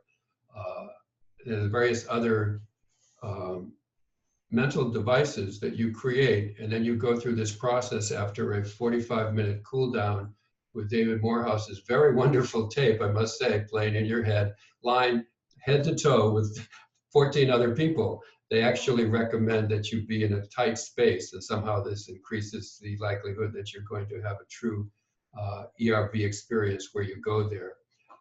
I didn't actually ever really feel that I got there. When I came back home, I tried it a few times lying down. John Herlofsky is one of the foremost promoters of this, saying it's really been, it's like bilocating. You really do bilocate. You can see other people who are doing the same tasking that you are, if you can get to the, through all of the hoops, as it were. So that's one form. The other form is more informal, that Angela Thompson-Smith incorporates into her teaching that she practices. And then in the military, of course, back in Fort Meade, they had monitors who were monitoring the people who were doing ERV, which Mel Riley practiced, and Joe and Morehouse, and I guess Mel Riley said he preferred the CRV eventually. Anyway, that's a brief outline of some of the ERV that I'm aware of. Thank you, John. I just, when you were speaking about the FIRS method, it is very similar to what Monroe Institute is doing on their hemisync tapes, that at the beginning you put all your thoughts into some box, then you have do some protection, and then you have this special beats, and then you go hunting for information. It's interesting.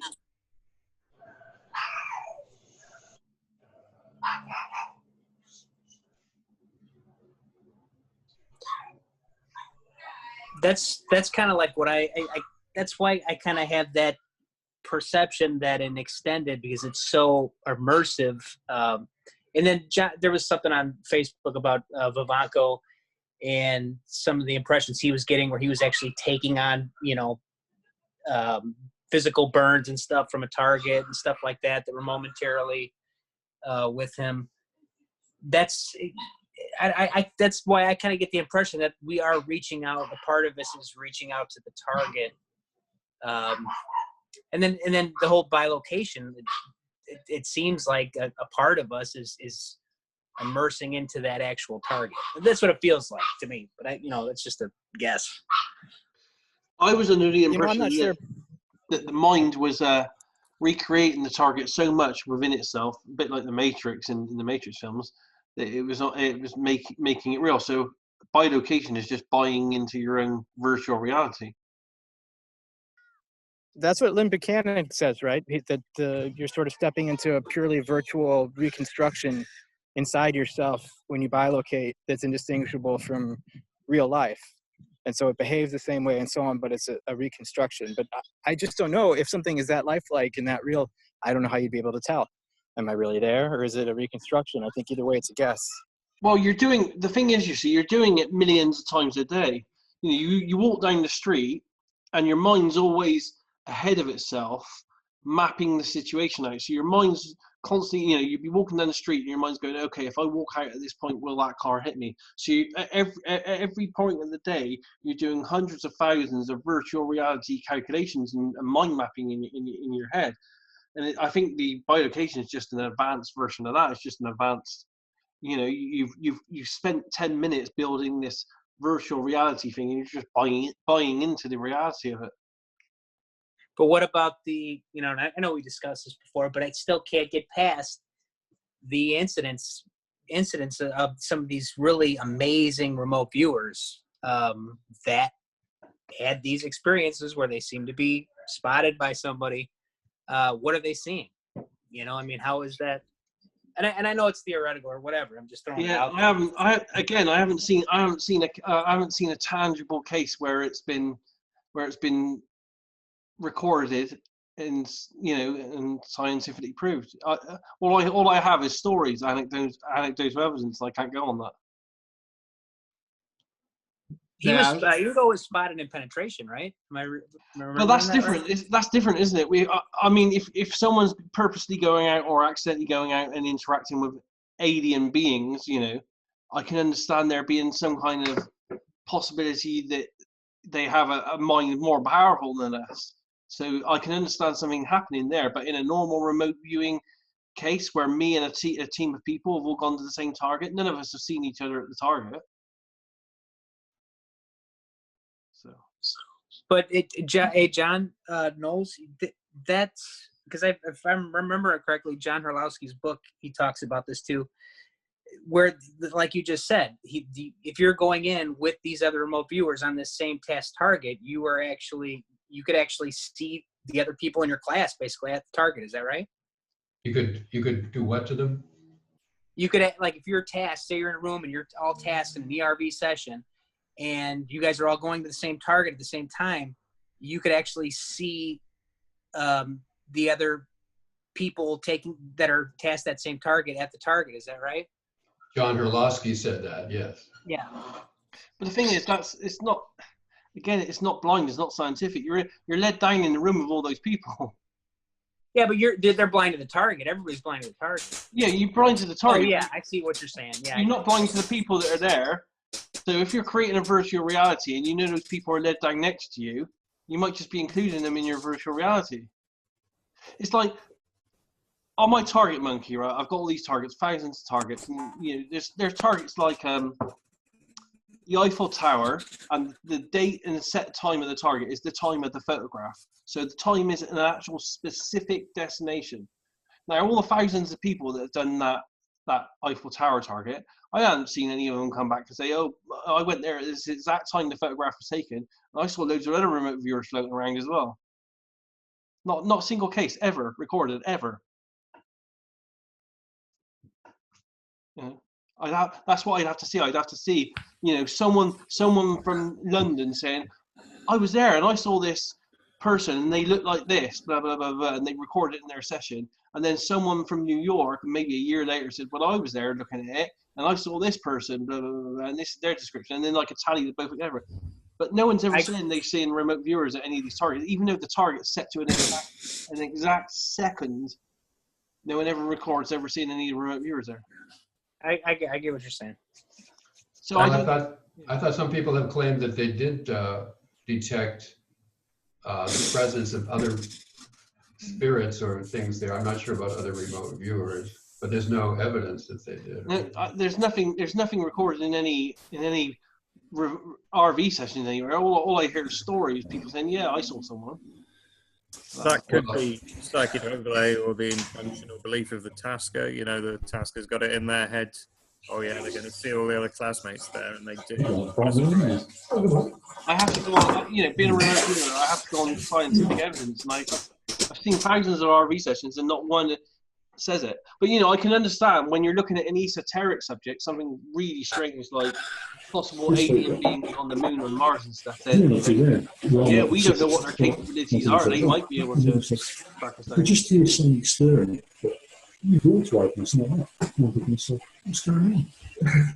Somebody turn their mic off. Yeah, I looked through here and I saw that on the film. I thought, oh, yeah. Your mic's on, Rick. Daz, you'll be happy to know I'm actually writing an article on this, and I'm attempting to do it almost entirely from Ingo's own words. So you have a chance to take my article and kick its butt. Because I do operate under the idea that whether you want to call it an astral body or a projection, I don't care what the terminology is. I believe that there's something perceivable. And again, with the question, what did the magnetometer detect? Well, you've got to look at that in a different way, maybe. Ingo was in there, and he was told to look at the magnetometer, and there was a change in the magnetometer, right? Allegedly. But maybe he affected the pen. Maybe he didn't affect the magnetometer, and maybe he affected the pen that actually wrote on the paper. Yeah, no, it's possible. He has quite a description of it in To Kiss the Earth Goodbye. So that'll be a substantial part. But also he gives an interesting question, some thought in his online autobiography, where he says,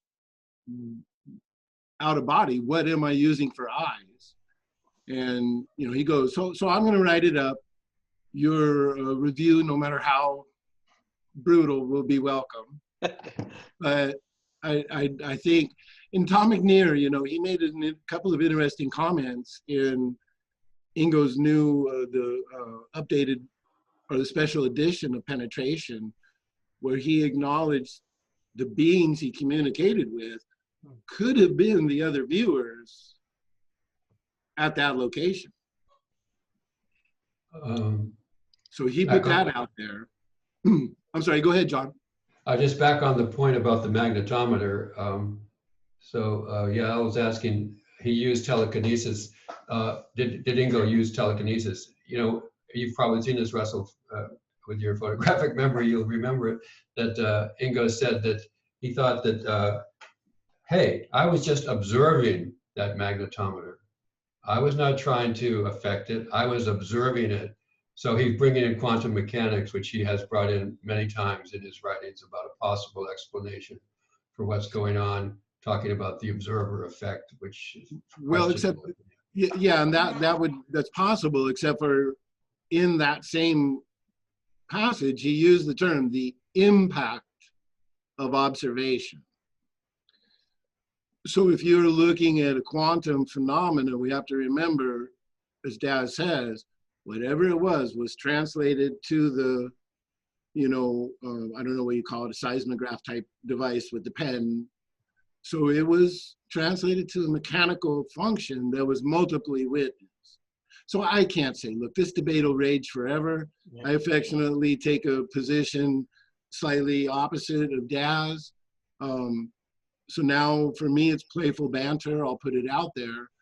Now there is one interesting account that was well documented from the Monroe Institute between Thomas Campbell and one of the other original engineers, where they were in separate tanks and Robert Monroe was navigating both of them. And they encountered each other at whatever destination, theoretically. And then when they were done, they described that. But what was interesting was their transcripts were each half of a conversation. So again, that's anecdotal. It's a story that Tom Campbell tells. It was a great video on Gaia, and I went to find it to put some substantiation to the story. Now Gaia no longer has that. It was a whole analysis of the Monroe Institute. Skip Atwater was talking in it, but for some reason, no matter what I do, I cannot find that video anywhere. But Russell, the magnetometer thing as well, I mean, that might be an anomaly in the fact that they were in the room with it. So they were in close proximity. So I don't know if that had any effect. But also, could it just be a case of being quantum mechanics? If you think about something and you entangle something in the experiment, and we know from quantum mechanics that if you spin something over there, even though it's a million miles away, it automatically is affected by it. Could that not be the same with what we're doing with remote viewing, even though to stick in here, we're not going anywhere? There's some experimental evidence for that done with a double slit experiment where you shine a laser and you get an interference pattern, or you get like a Gaussian thing, depending on whether you've measured the photons before they went through it's all quantum stuff. And they built this experiment with a laser, and they put it in a box, they put it in a Faraday cage, and then they got experienced meditators to sit there and think about it or not think about it randomly on and off, and found that there was a measurable effect on the interference pattern that they were recording based on just the attention of a person. So I don't think they were intending to influence it, they were intending to observe it. They weren't doing remote viewing. They were just told, like, just sit there and kind of put your head in the box.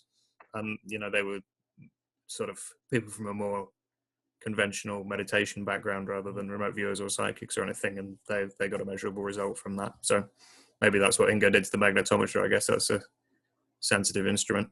And it could also be the same mechanism behind prayer. We've seen this in medical studies, that just thinking and praying on a person does improve their medical capabilities, but it doesn't mean you've actually, any part of you's physically gone into that person's body and done anything. It's just your attention's on it, and it's just healed them in some way. Yeah, so and to answer your question, it could be anything. I don't know what it is. Yeah. I've just got a bit of a bias in the theory, mostly because of an understanding of Ingo's prior training and the model he was using. So his model could be incorrect. I can't say. It's just a position I'm going to take, fight for, and if I get shot down, so be it. It won't be the first time. Well, it's always good. It's always good to debate these things, from different points of view. Just make sure that article is liberated from the walled garden of Facebook this time, Russell, because your stuff about Close Encounters of the Fifth Kind is still languishing over there, so far as I know. You got to get yourself to another platform, brother. Yeah, just post it on Reddit, or give it to me and I'll post it on my remote view website for you. Okay, yeah. The plan right now is, I think y'all are familiar with Tia Woo Woo. I'm going to go ahead and write. She's asked me would I write this one for the remote viewing community. That's not going to restrict me. And if you find it worthy, Daz, I would be very pleased to accept your offer and give it to you. So however it turns out. And thank you, Grin. Yeah, it does get buried there on Facebook. And now, you know, I'm probably going to do a little more and try to find a different platform. So thank you. But on Reddit also will be buried because, you know, Reddit is constructed in such a way that you have hot topics for one day and then it's buried too. So no social media is good. Best would be the blog format. Well, that's a nice thing about Medium and what Tia is trying to do with the remote viewing community magazine. I have 4 articles up there right now, and you get to look at by what venue have those things been shared or passed on, how many people have clicked on a friends and family link, how many people have read it on Twitter, on Facebook, and so on. I think it would be a terrible platform to really try to build a business or a brand on because you're losing control. But if you're trying to get more exposure, it's great because it gets you out of those walled gardens and it helps some cross-pollination. You can tag your articles with up to 5 different tags. And so I might tag mine with remote viewing, but I might also tag it with comedy, or I might also tag it with spirituality, or some other topic that's covered in there. And then maybe I get an eyeball from somebody who never even heard of or thought of remote viewing before. And when Reddit or Facebook then surface other things to the top, and this is now old news, because both Reddit and Facebook are kind of guilty of putting to the forefront whatever's current right now. They're like about headlines and getting you to keep clicking compulsively. They're not as good for deep discussions and reviving like old forum threads as something like the 10,000 Road site, which has great content, but unfortunately, you know, isn't maybe as user friendly, and it's kind of hard to go back in there to plumb through all the content. I'm in favor of people actually taking their old forum posts, taking those Facebook posts that they worked hard on and putting together, fleshing it out to an essay, crystallizing it and putting it up on something like Medium with the Remote Viewing Community Magazine. So it gets better exposure, it gets better search engine, you know, surfacing, and it can be sent out in newsletters to people by the Medium staff too. So I like that Medium platform for exposure and for gaining new eyeballs, not necessarily to make any kind of a living off of. Yeah, Green, when it comes to what you said about the CE5 articles I wrote, I'm not, I wouldn't say I'm a technophobe, but I'm not ready to figure out Reddit. I'm kind of just, you know, figuring out Facebook. But, you know, if there's ever anything you want to do, I can, you know, give you the original things, or, you know, if you know something or see something that I'm blind to, just speak up. Yeah, you should focus on writing, and somebody else should focus on marketing it online somehow. That's also a neat part of the Remote Viewing Community Magazine brand, because I've seen when I've put out an article, I've seen Tia go to different places and websites and Twitter and push it out under that brand. And it's not like we're seeing tremendous hits, but as a totally unknown person just dipping my hand into this, the 4 articles I've had have had something like maybe 1,200 views, with about a quarter of those being fully read. I think that's pretty good for such a niche topic in the course of a month's time. Didn't so you how much more so for you people? Grin, You know, didn't you how make much more for you who are more established or have more followers already? How much money did you make off the Stonehenge one so far? You know, I haven't seen any earnings on that. I think maybe 17 cents. I think 17 cents is what I've earned on it. I've earned about $50 total now on my articles, which makes me a professional writer. Just like earning $20 from remote viewing tournament makes me a professional remote viewer. Is there a paywall there, Grin, on Medium that you have to pay after? Yeah, you get it. People get a certain number of free articles a month. You can publish something as free, or you can publish it behind the paywall. If you publish it behind the paywall, then it might earn money from paying a share of paying members, kind of like an Amazon Prime Reading type program, where they take the subscriptions and they allocate them out based on eyeballs. But there are people who claim to be making thousands of dollars on there. I don't really think that I would get anywhere close to that, at least not with remote viewing, and it's not my goal or my profession. But as a way to get different people looking at it and to communicate it and share it easily, I like it. And it's got better tools than your typical forum, and it's definitely got better tools than Facebook and Reddit, because you can insert multiple images into a story and it renders nice onto mobile or on a screen. I do like it for those reasons, and I think it's an appropriate venue for the kind of hobbyist stuff that I'm doing. And I'm trying to focus more on articles about the community or featuring people from the community. If it's going to be called Remote Viewing Community Magazine, then I'm not necessarily going to be writing an article about, you know, some obscure Stargate file I pulled up. I'd rather focus on kind of what's happening now in and around Reddit or Facebook. But there's a lot of room for different content there. It sounds great. I'm just wondering, as a reader, do I have to pay $5 a month to be able to see content? No, you don't, because, well, when I share my articles, the authors have an opportunity to use a friends and family link, and the friends and family link will get around the paywall if someone goes in by that link. So if I post it to Reddit, or if I post it to Facebook myself, and if it's not Tia doing it, then I'm usually using that friends and family link. So anybody who wants to read it can read it through that link. If one of them also happens to be a paying Medium member already, then I could still possibly make money off of it. But it doesn't force people who otherwise would be out of free articles to stop right there. So I prefer, and I try to use those friends and family links to share with the community. And I'm really just using the platform to get something standalone that doesn't get surfaced to the back the same way posts on. I mean, I can't go to Reddit and start at the beginning of the remote viewing subreddit and redo the history and read through what the old mod said or did or who was there. I have to get lucky on a Google search, because Reddit won't let you read in chronological order the way like a forum would. And Facebook, oh my gosh, the discoverability is even worse, right? So it's not like these old email lists that were archived up on Dojo Sci, where you can go back in linear order and kind of start at the start and go through. It's really, you know, kind of a dark hole for content.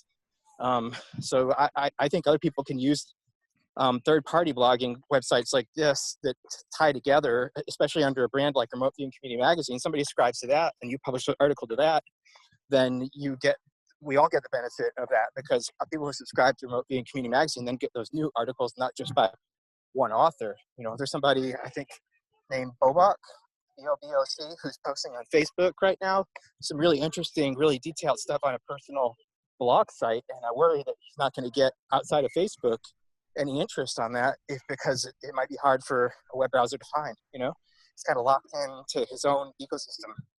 But maybe with something like Medium and a shared community header like Remote Viewing Community Magazine, then you start to build something that has a little more searchability.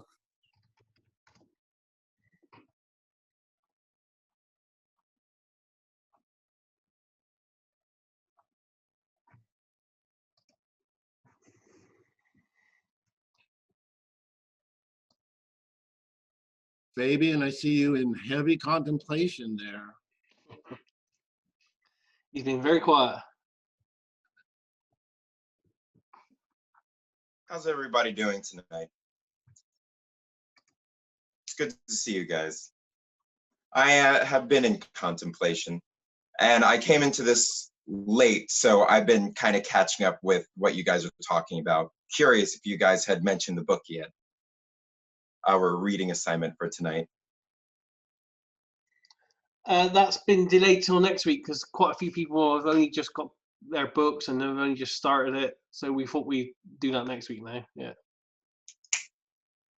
I have almost finished reading it.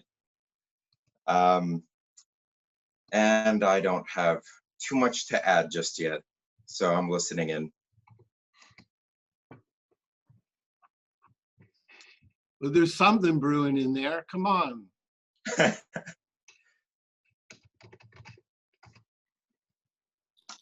Maybe I'll hop in a little while here. I've had a very long day, so this is the beer that I just finished drinking. I'm here right now for entertainment. Here's something a little off topic. What's Ed Dames up to these days, and why can't he remote view a decent barber? Like, what's up with the funny haircutting? I have no comment. All I can say is I still subscribe to the emails, and it's more of the same, pretty much relentlessly. Is he still doing that kill shot thing, Russell, or is he done with that? I mean, there seems to be an issue with your speaker. Please select a different device and try again. Yes. If we had an external speaker. Rick, I think you need to mute yourself again. I think, you know, if I tried to find it recently, but you can't find it. I believe, if I'm not mistaken, and Daz can correct me, I think he's been talking about this since like 95. Or I think earlier than that. The earliest I have a taped audio conversation with Ed Dames. It's great, actually. I got it online somewhere. I'll send it to you. It's illegally taped, but he was talking with a famous UFO researcher in the UK from 1992, and he's there talking about how he's part of a remote viewing unit and how he's part of a secret UFO working group working with the American military, and they're getting paid as remote viewers to back engineer where UFOs are coming from and how they're made and all this kind of stuff. So he was doing it. He was being blatantly out there way back in 91, 92. Yeah, there used to be a great YouTube video where he had like almost shoulder length hair. He looked like a, you know, kind of a Hawaiian beach bum. And he was talking about when they first discovered it. And I think the date on that video was like 95, but I can't find it out there anymore. I've got the taped audio conversation. It was the tape. It was a conversation. I listened to it. It was played to me at a UFO conference in Leeds in the UK, and it was like the first real time, because I was into UFOs more than I was into anything else back then. It was the first time that made me really sit up and think, wow, remote viewing. I went home after listening to it, and that's what got me hooked on remote viewing was listening to that audio tape of him. Another recent development was that someone posted on Facebook that they'd been on Ed Dames's, I guess I'll call it the A-team, and said that they never found any missing children, which Ed had touted. So I replied to him that I happened to hear the same thing from another member of the A-team, because I signed up for this other member's small army that was supposed to make a killing in ARV, which didn't happen. But this other person who's sort of disappeared from the scene was very clear about the fact that the members would have to pay their own way, fly to a city, Ed Dames would show up, they would organize and distribute things, but they never actually ever helped find a single missing person. So that's just another side of unfortunate Major Doom. Yeah, it does literally go back, to the early 90s. You know, when he was first on Coast to Coast, and he was talking about, alien pathogens wiping out half the planet, which would be applicable now, but but he was talking about pregnant aliens under the desert, all kinds of weird stuff. And each time he would go on Coast to Coast, it would get more and more extreme. And he was literally on every month for nearly a decade. Someone needs to go back through all that and kind of chronologically put all the predictions in order so that we can at some point taking the task on them all. But it would be I tried doing it once, but it would be such a mammoth job to do in totality. I gave up. After a couple of months of doing it, I gave up. I was like, oh no, I can't keep doing this. I got like another 15 years worth of this to do. It's just crazy. But yeah, on Amazon, not one of them. On Amazon, he's got like 3 or 4 videos at least. I looked up remote viewing, and it's just all Ed Dames. Yeah. Crazy stuff. And I have had people literally crying in emails because they've been scared by his videos. They think that the world's going to end tomorrow, and they literally offered me every penny they had to try to find their sanctuary, because that's what he's selling is remote view where your sanctuary is. But it's just shocking the amount of damage he's done. At the same time, he's done a lot of damage, but he has also made the common man more aware of remote viewing. But whether that's a good or a bad thing, it's hard to quantify, really. If I could put in a plug for someone else, talking about the number of videos and stuff in various places. If you look on YouTube, actually the person who has the most videos, I believe, last time I looked, is a guy named Simeon Hine. And just for new people who may not be aware of him, he's a right-on, rigorous guy. He's got a PhD in I guess, sociology. He studied with Courtney. He's got his own institute, had a couple of books out. I know him somewhat. He's also appeared on the APP talks. So he actually put out a whole bunch of videos about remote viewing and what it is. So he's a sort of an unknown guy, but he's been part of the scene for quite a while. Simeon Hein, H-E-I-N.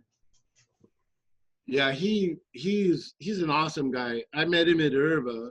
I was sitting at Seattle's best coffee shop there in the South Point Hotel, and he just like leaned over and, oh, what are you doing? And we started talking. Then we found out we're part of the same conference.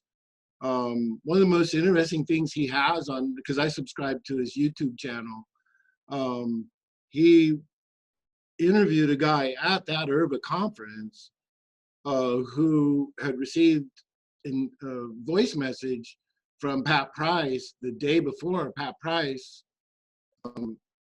deceased or whatever happened there. And that's a short little video, but the guy also knew Ingo back when Ingo was also a part of that group. And he says a couple of interesting things, but Simeon, he really, he's, like you said, energetic is an understatement, but smart and friendly, conversational. I had no idea who he was when I met him, but I enjoyed him. He's a good guy.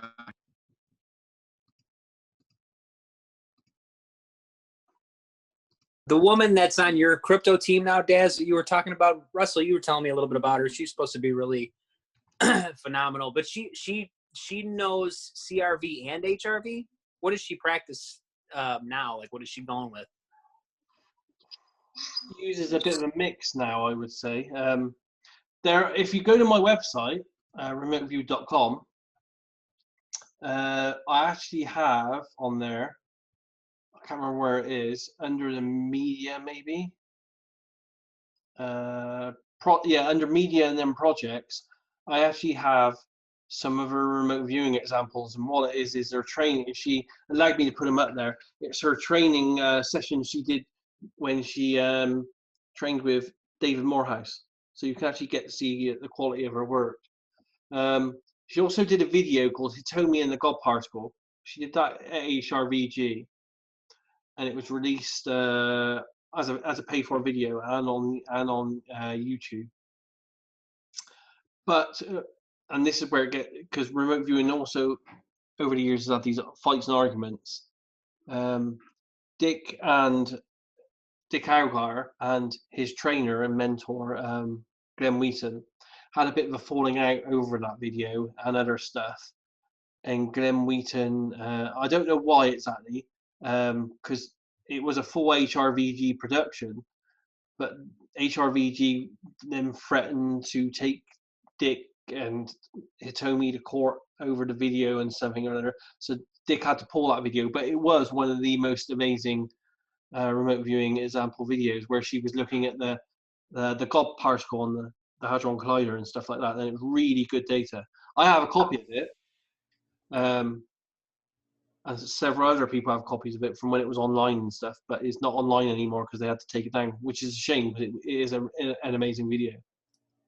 That HRV modality is interesting, but I don't, does anybody, what is the history of HRV? Did this come out around the same time that Ingo came out with CRV, or what's the, oh, is that a bad question to ask? I'm sorry. I can't get any info on that. I'm trying to figure out where he came up with this. If you went back about 4 years through Facebook, I think it's about 4 years ago, we had a bad incident at Christmas around about 4 years ago where HRVG threatened Dick Augar, myself and Courtney, and said they were going to sue us for using intellectual property, and they claimed they own the rights of people doing remote viewing on whiteboards, so that they were suing all of us for stealing their proprietary methods. So it got quite heated that way back, and I have to be honest, for many years, going way back to I think 95, 96, I've had a bit of a online fight with HRVG people, because I have to see documented evidence for everything that I'm looking at. And way back then, when they first came out, Glenn Wheaton made all these claims that he was ex-special forces trained in remote viewing, and myself, Lynn Buchanan, Paul Smith, and other ones at the time, and this is all documented. Continue asking him, okay, well, yeah, because they'd never heard of him either, and it was like, well, okay, if you were part of this whole new separate special forces unit doing remote viewing, prove it, show us some evidence. And as far as I'm concerned, it's never been forthcoming to this day. And I think Paul Smith, well, in his book, Paul Smith's new book, The Essential Guide to Remote Viewing, he lists HRVG in that, but he also says that he's not seen any evidence of where their methods come from or anything.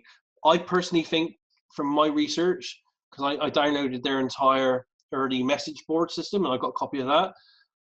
And when you look through the messages, it looks like to me that they got some copies of the Ed Dames TRV videos, and then taught themselves that, and then made up their own methods.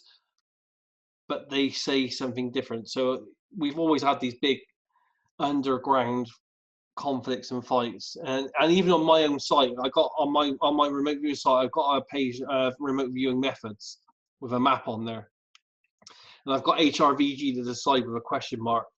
In the first inclination I had of that, saying where I thought HRVG come from my personal research, they threatened to sue me and told me that I wasn't allowed to mention the words HRVG on my website. So I have this long going conflict with them, so it's very hard for me to say other than what I'm saying there.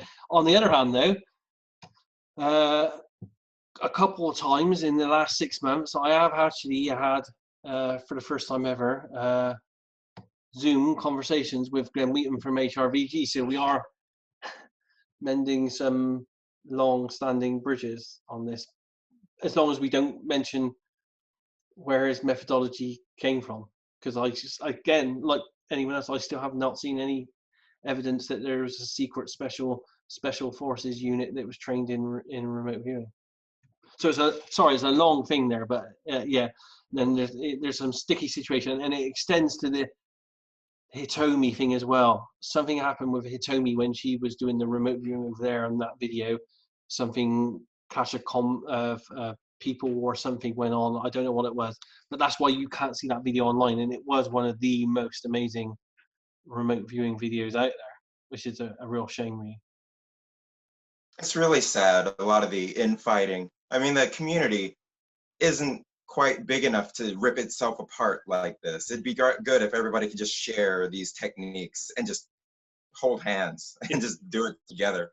I mean, if you guys, some of you are newish to this in relative terms of what when we guys started in the 94, 95, 96 time. If you go back to that time, 94, 95, 96, 97, and read some of the email lists and communications, it was it was savage. And a lot of the people that are out there today, some of the key players out there, and I'm not mentioning any names of the people, but the key players out there, there are still conflicts.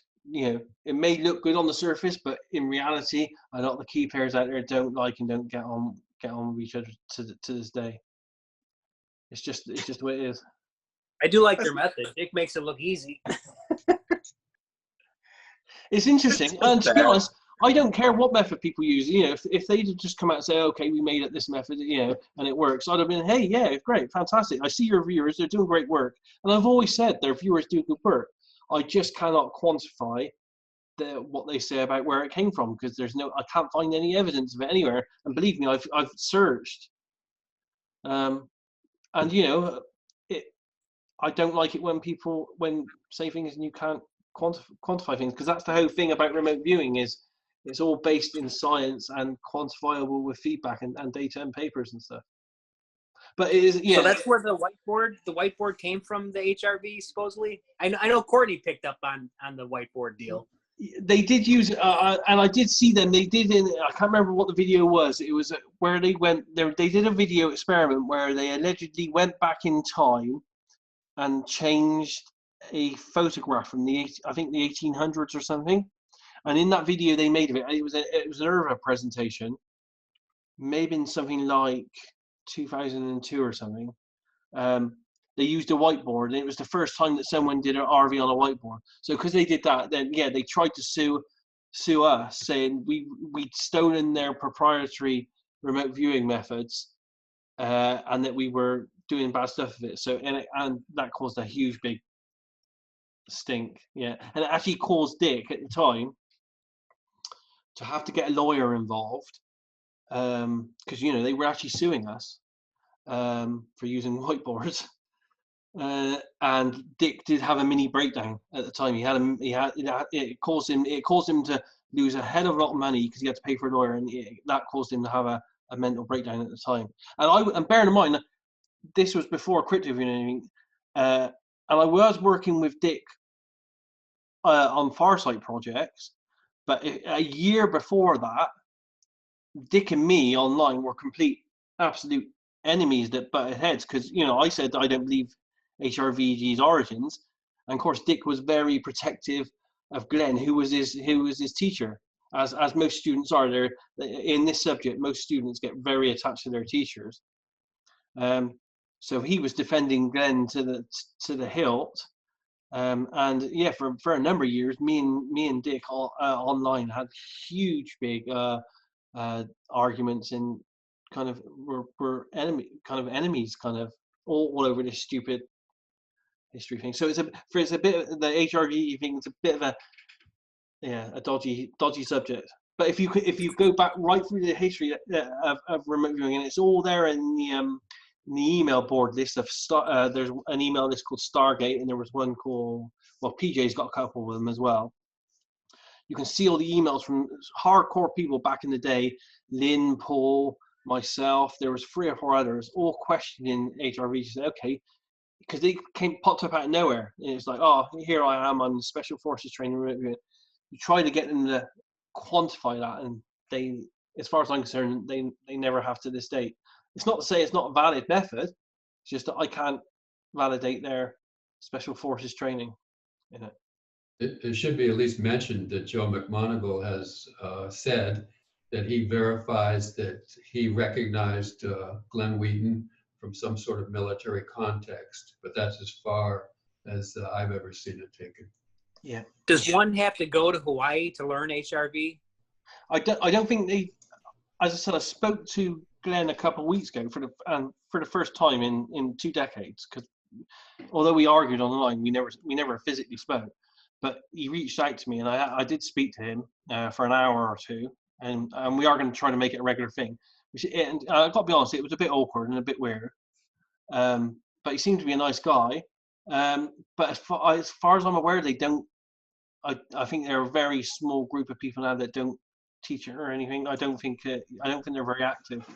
Well, they had offered training. I know a couple of people that have tried to train with them remotely, and it's. I think in both cases it didn't really happen. I'm not sure of the details. Prudence went over, didn't she? She trained with them for a while, for a week or so, wasn't it? She did not train with them, but she visited, and they exchanged methods, and it was a very cordial visit for a whole week, way back in about 1998 or so. Yeah.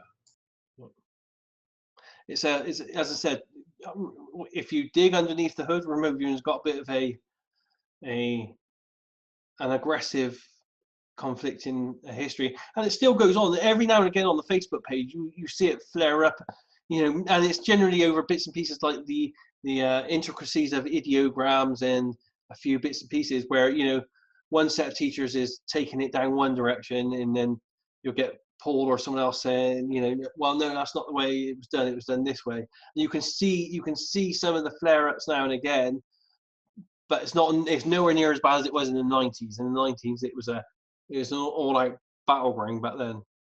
Oh no, I'm coming from a real place of ignorance on this, but I'm trying to imagine how lawyers and a judge in a court would regard this, and I'm thinking just as soon as the case comes up where they're saying, okay, well, they used whiteboards and we're the ones that use whiteboards and all this.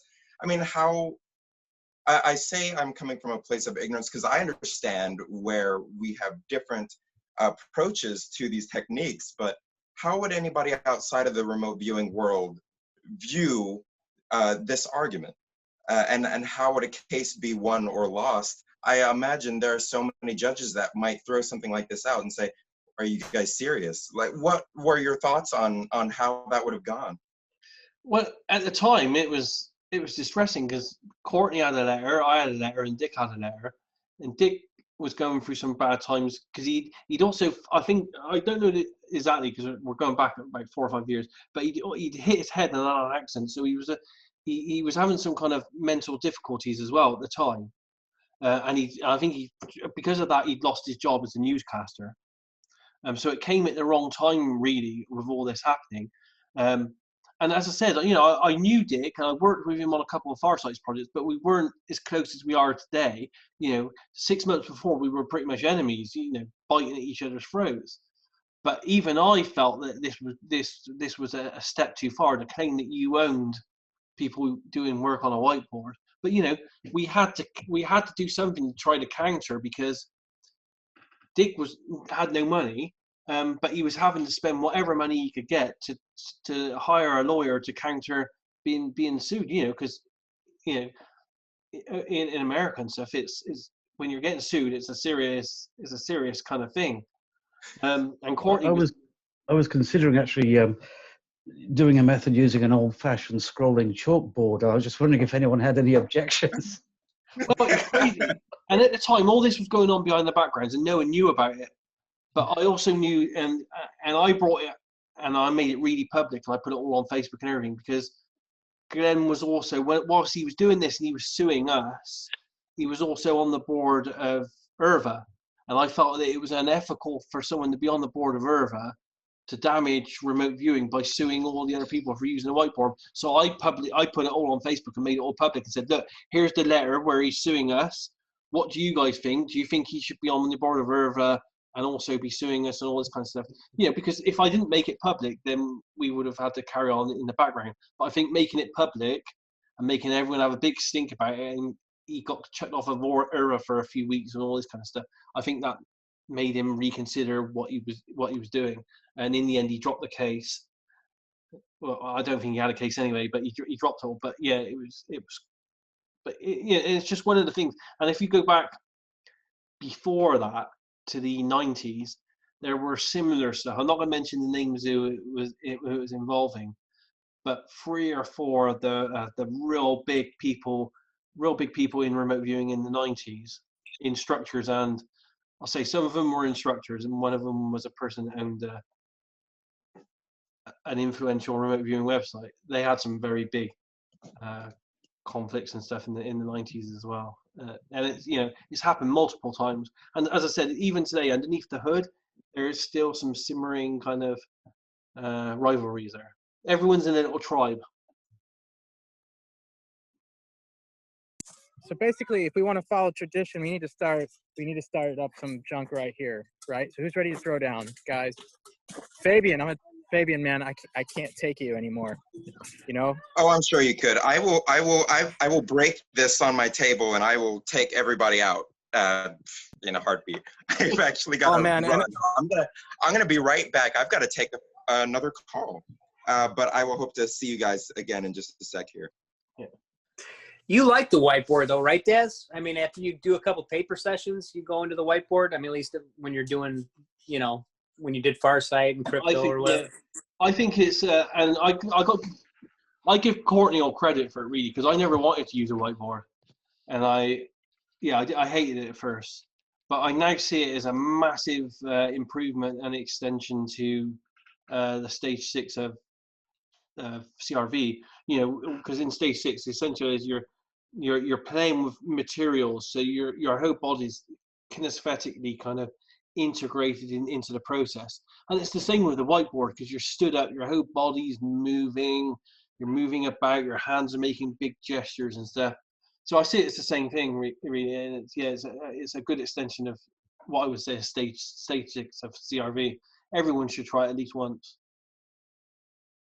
And maybe even go a step further. You know, I'm kind of exploring ideas with the film company, as I said. You know, we're talking about making a series, and I've always had this vision in my head of doing them having a big, you know, 20-foot long glass piece of glass, and doing the remote viewing actually live on a piece of glass, but then being able to have the camera go behind the glass and see through as the remote viewer is writing on it and stuff like that. That's like what they do in CSI, isn't it? Where it's all like lit up. Yeah, something like that. I think something like that would look very cool on camera for remote viewing. Yeah. But the next level, I've always seen the next level is all the stuff that's coming out from like Microsoft with their augmented reality and VR. So I think that the next level for remote viewers would be to have the glasses on and the hand tools, and you be there doing your stuff, and you say, okay, well, I think that there's a square object, and the moment you say square object, you'd be able to do this with your hands, and it would actually build a 3D square object in front of you, and you'd be able to like color palette it and say, okay, well, it's gold. You click on gold, and it would make it gold. You'd be able to spin it around. So I think the next stage for remote viewing is using VR and augmented reality to create 3D versions of what you're getting as remote viewing data. But we're not there yet, but we're nearly there.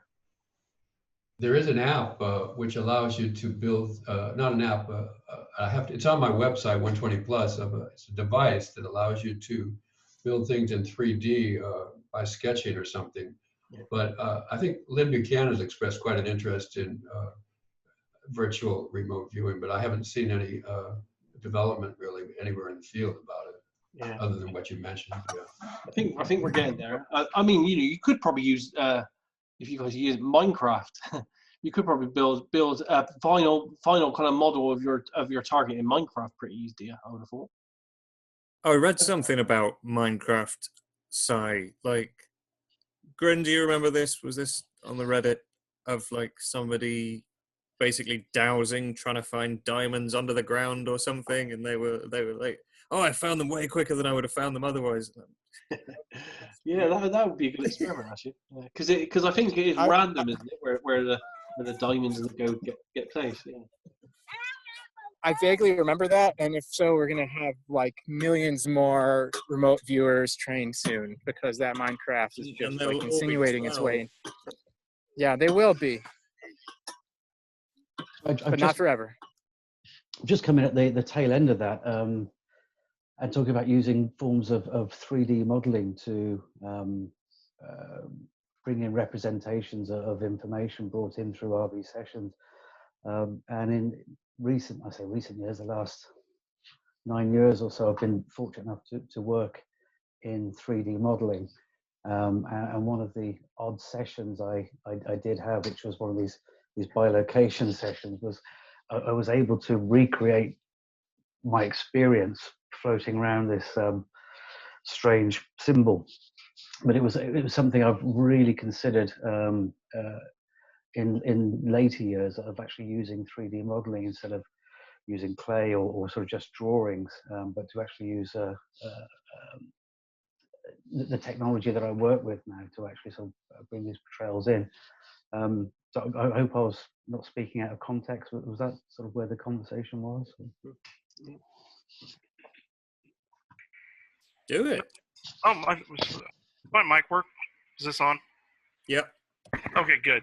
Yeah, I did a 3D modeling in one of Lynn Buchanan's classes because he asked me to make a dome, and it was so funny because you ever try to make a dome out of Play-Doh? It just doesn't work. It kept falling over, and I did that. But it's the whole VR thing. I've tried that also. It's good, but at some point, all the technology just gets in the way. It's kind of useful, but the interface it needs to come up several more notches before you can get to that point. And that's the biggest drawback right now. So, but if we can get to the point where we can actually build it in 3D, so the stuff's not getting in your way, then I think it could be useful. Yeah, I think we probably will get there, you know, because we're at the early stages of the technology, aren't we? It's the same with these because I do the RV on one of these remarkable tablets. The technology slightly still is in the way. It's not fully in the way, but it's still slightly in the way. But in a 2, 3, 4 years, it's going to be the perfect devices for remote viewing. And I think it's probably the same with AR. It's just so new at the moment. The gloves are all cumbersome. I think for a remote viewer to use it properly, it would probably be best if it was voice based in every way that it worked. But we will get there, I think. You could come up with some pretty wild stuff. If anybody saw Grin's article on Medium about the, what was it called? The Robo Centipede Architects of Stonehenge. He found an artist who was on our Discord and volunteered to draw pictures based off the descriptions from these really weird sessions. And I mean, just go read the article. They're quite something. That's on Reddit, isn't it? I think I read that. With the green centipede thing, yeah, definitely. Daz, what do you think about this versus the kinesthetic interaction with the clay? The VR approach, you mean? Yeah. Yeah, I think you'd lose some of it, because the clay is more is actually tangible. But saying that, with the gloves that they got now and it's coming out, we're not there yet. But with some of the glove technology you got now, you can actually have touch sensations as well. And with some of the VR stuff that you can get as well, you can get it to blow smells on you, and you can get it to blow temperatures and all this kind of stuff. So you can immerse yourself in a proper kind of 3D feeling environment. But as I said, I think we're probably just speaking for myself there, Russell, like I think I would find it really confusing having like haptic feedback gloves, because I do feel stuff in space, and like I'll just reach out and grab stuff and you can kind of go, oh yeah, it goes up, it goes down again, and I can feel like it's just dowsing in the air really. And I think if I had some glove that was pushing, it would just confuse, it would make it more difficult. Yeah, because of the 6 stages, the 2 stages that Ingo brought over from his prior training was stage 2 and stage 6, the clay. So he oh boy, I can't imagine he has anything less than 700, 800 to 1,000 hours doing clay models before he ever got into remote viewing.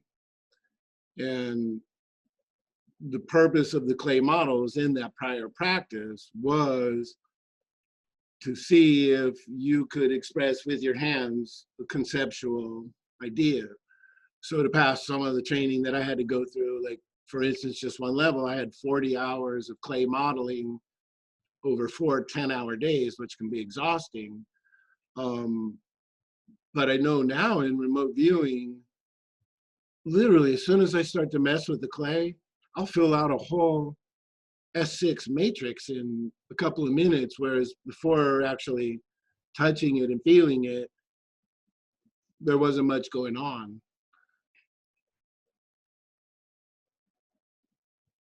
It can be a good tool. It's not really used much by most people nowadays, though, is it? Right. The stage 6, because it's just too hard, really, for most people to be bothered to play. The reason that I never do stage 6, and I've got an unopened tub of Play-Doh that I've never used here, right, is because of stage 5. Like that's the only reason I've never done stage 6. Just like, You don't like stage 5? No, it gives me a sore hand. Yeah. I hated stage 5. All those writing of the columns with the animations. I can never work out the difference between subjects and topics and all that kind of stuff. So I scrapped it and I just do the mind mapping in stage 5. That works beautifully for me. Yeah. See, I love stage 5 and stage 6. It was just all the, as I said, topics, subjects, and emanations. Yeah. Emanations. Oh. Yeah. I'll try the mind mapping. Question mark? Emanations question mark? Yeah. Mind mapping works just because I'm a creative person as well. So mind mapping for me is just the genius. It's just a flowing way of doing it. It's just beautiful. I love the way that works. So where is the mind mapping method listed? I'm not actually familiar with that one. Well, it's also in David Morehouse's book on CRV, but I'm sure I came up with it first, but I can't never prove that. But I started using it. But I'm a designer, so by trade, as a designer, when you're in like you'd be in like a production meeting, you'd have all your people in front of you, you'd be like, right, come on everyone, let's come up with an idea. We've got to come up with a logo for this company and need it fast. You write their key core element in the middle of the page, and then you try to do these bubbles off of it. That's essentially what mind mapping is. So you take a word or an impression or a piece of data that impacted you, or an AOL if you're working in CRV, and you write that in the center of the page in a bubble, and then you try to break down using bubbles that came off it all the feelings and thoughts in your head that are in related to that word, and you just keep doing these spider legs out of all these impressions, and just keep filling up the page. There's several books on mind maps you can get from Amazon showing you how to do it and stuff. But it's a great technique, especially if you come from the creative universe like I do. I'm just curious. Jay, if you're interested in that, look up Tony Buzan. Look up Tony Buzan. I'm just curious, when you guys are doing mind mapping though, or your methodology stage 5, what's the specific purpose? Because I thought it was like, okay, you get stuck in an idea in a session, you're using stage 5 to unwrap that and get unstuck. No, what okay. Stage? I mean, even in original CRV, stage 5, you're not really in contact with the signal line. So what I do with stage 5 is, well, yeah, you're kind of getting out of it. In some of my sessions, if I write a word that's not part of my common language, I'll underline it. Or what I'll do in stage 5 is I'll look for those. I'll go back from my session, look for those words, or I'll take an AOL and then I'll take the AOL into stage 5 just to try to break it down into all its little constituents, just to see where the AOL come from and to see what extra information is in there. Okay, yeah, that makes sense. So, but in the stage 5 approach within CRV, you have all these columns, which is quite regimented. I can't remember what they are now. Topics, subjects. I can't remember what they are. So you put everything in its right column. So it's a bit more organized in its structure of how you're recording the data. My way of doing it is a bit more, flowing, creative kind of way of doing it. But it works for me. Yeah, that works. Oh, I want to go back to clay, because clay is also used in art therapy, because they say that it's made out of the same elements that our bodies, and therefore it's really easy to transmit the contents of your unconscious onto the clay. And sometimes you just work with your eyes closed, and whatever it is just forms in front of you. It's really, really easy to transmit. But Play-Doh is plastic. So it's really, really difficult to work with Play-Doh. If you use proper clay, then you have a much more direct contact. And then about Lego, somebody wrote Lego up here on the chat. There's a system called Smart Lego where they use Lego pieces for negotiating in business.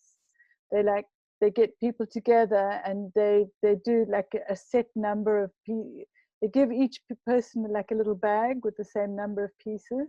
And then they give them tasks and they help them to negotiate like that. And the facilitator says, don't just answer the question. Don't bother about thinking about it. Just let your hands do it, because your hands know what they're doing, which is exactly what we do in remote viewing. Smart Lego is really, really interesting.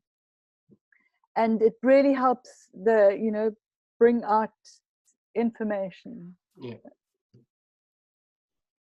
Coral, what's interesting about that is where in Ingo's Scientology training, L. Ron Hubbard stole the clay modeling from the probably mid to late 40s use of it in therapy. So it wasn't anything original to him, as probably most of that wasn't. But that transforming something invisible into something tangible, that was the whole key. So he actually stole that from the very process you're talking about. I find it really works. It brings out extraordinary things. You know, people who've got problems that they can't actually formulate. Once they play with the clay, they can actually see the image in front of them and bring it out and actually bring it to a cognitive process and talk about it. But I use it for remote viewing whenever I can. I really think it's fantastic. You get, I do portraits with it, even just little things like this, and you really get a person's face. It's astonishing. Yeah, there is an axiom associated with that group is if you can't make it with your hands, it doesn't exist. And there's something, you know, to that. Obviously, it's not an absolute, but it's the same. I don't know. I guess a lot of people don't like stage 5, but I guess when I finally did stage 5 and realized what it was, which to me I describe as an uncleared cache, things that otherwise hadn't percolated up. My first one, in fact, was done with Bill Ray as a monitor, and he said, "Okay, I want you to stage 5 this term." And it was the weirdest thing. It was like these 4 things percolated up, and then I could sense the void. There was nothing else left. And so had I ended the session without it, it's like that stuff was still being some cache, or, you know, it had been above. But then when I got to the first clay modeling thing, it was the weirdest thing. I mean, as soon as I got into the clay, I just had to fill out the stage 6 matrix, which just, I couldn't even write fast enough for everything that came from that first touch of the clay. So it might be old school, but there's just something about both of those stages that really impressed me. I do like the stage 5, like what you're actually doing, just the way it's kind of done in the military CRV with writing emanations over and over again is what kind of puts me off. It's just too tedious. But yeah, of unpacking what's in your head, it's awesome. Hey, speaking of unpacking what's in your head, does anybody want to see inside Kim Jong-un's brain? Ethics warning. Not very far. It's a follow-on from last week's chat. Yeah. I think we got to that time of night, have we? Well, it's quite late. Yeah, this one isn't even weird. Anybody? Yeah. All right. Hang on. Let me just share my. This was a good session, though. It was a really good session. This was something that one of our mods, Frank and Friends, dropped in as a target, a real target on a Reddit board. And David submitted his own submission to this, and the target was Kim Jong-un when he was sort of missing in action. Yeah. Of course, David was blind to target, but it seemed like it meshed up really nicely. Sorry. Oh, banana. You want a banana? Okay, banana, monkey, banana. Cool. So there's not a lot on this first page. I don't know. Maybe one of those drawings is a heart valve or something, but doesn't make a whole great deal of sense. We get onto the second one, and there's all this pyramid stuff, which, you know, with hindsight and feedback, maybe, you know, Pyongyang has that huge hotel that they never finished, which is, hang on, I'm going to zoom. Okay, cool. Oh, come on. So I saw in the news a few days later that there was speculation that he was staying at this like luxury beach resort, which also, like, it turns out North Korea just loves architecture that's shaped like pyramids. So he could be anywhere, but we got pyramids. But that larger sketch at the bottom there, I just can't help but think that's the back of his little chubby head with all the hair shaved off. But, you know, who knows? But this was the really exciting bit that made. Before you got to that, your early pages had sort of stuff about being outside, dusty, explosion, something, being disappointed because something didn't go right, and that was interesting because of speculation that he'd been injured at a missile launch. That's like a failed missile launch or something. That's after he was seen at a failed missile launch, and then he was disappeared after that point. Oh, really? So you kind of, I didn't know that. You kind of glossed through that, but I didn't know that. Cool. Oh, that explains all the crashing and thudding then, I guess. I thought that was just noise. Sweet. No, there's nothing. Oh, maybe this falling thing. I didn't know about the missile launch at all. I thought it was just speculation about his heart. Too much Swiss cheese. But, so, oh yeah, we got business suits and muted collars, and he's alive. But this is the fun bit, when we go inside the mind of Kim Jong-un. So what was interesting with the theory that it had cardiovascular surgery, he's got, I wrote sore muscles, but he's got some soft tissue pain on his right arm there, and then he's also got some sort of soft tissue pain on his thigh there as well. And I'm like, with feedback, I was like, hang on, they do like heart surgery by shoving tools like up the artery in your thigh, don't they? And he's got this bell push or intercom with which the subject conveys sadness. I don't know if he's shouting for more stuff in the hospital or something. But there's some really, like, I didn't get the impression that this guy's an unhinged monster. You can see he wants to reach for something but can't. Addiction, smoke, drink.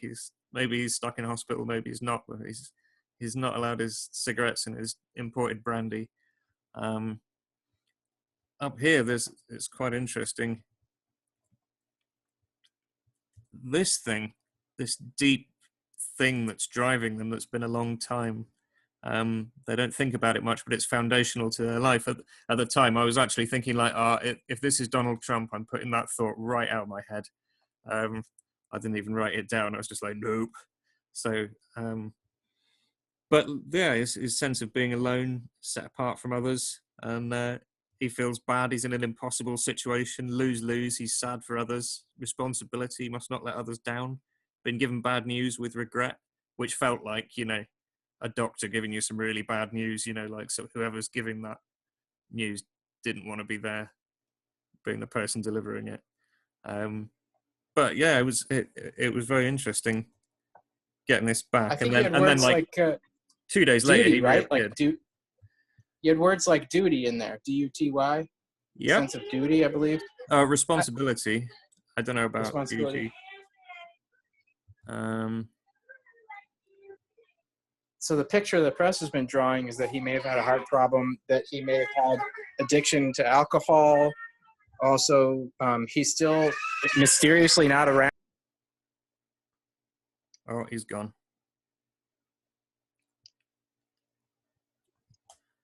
I don't know. The last page of this session is the tasker asked me for like more stuff on organic materials, and this is what I got, and I just got into a whole coronavirus AOL drive thing and went, enough. I don't know, but I think that's the logo from Umbrella Corp in the Resident Evil franchise. Whether this is related to North Korea or not, I don't know, but like I think this is on target, and it was pretty cool. So yeah, that's my very limited Kim Jong-un deep dive. So maybe John is here. John, can you critique the gingerbread man by any chance? Oh dear, I'm sweating now. Oh, do you want me to put it back up? I'll put it back up, John. You can have a look and tell me I'm terrible at this. I'm sorry, I'm just beginning to see it now at a bigger size. That it would take. Shall I zoom more? Is that okay? That's better, but I'd have to look at the whole session and then that. So sorry, I really can't give an estimate right now. That's fine. I think it's mostly for Grin's amusement. Thank you anyway, though. Just to clarify, the image of that gingerbread fellow, is this the mind mapping thing that we're talking about? It's a TDS thing. The mind mapping thing is a different thing that I didn't do then because I'd never done that at that point. Cool. Okay. Okay. David, oh, I'm sorry. I was going to say any hints. Daz, you were saying being sort of like a arty sort of creative fellow and a similar of mind. If it's something you find very useful, then it's highly probable that I might also find it quite useful. So I'd be interested to know as much about that as possible. I did write about it. It's I wrote a couple of articles about it many years ago. I don't know where they are, probably on my website somewhere. But I got this book called Open Source Reviewing. It's like a kind of guide to using the CRV manual. That's on my website. It's got the stage 5 stuff in there. Yeah, mind mapping isn't an RV thing. It's a creative tool. Yeah.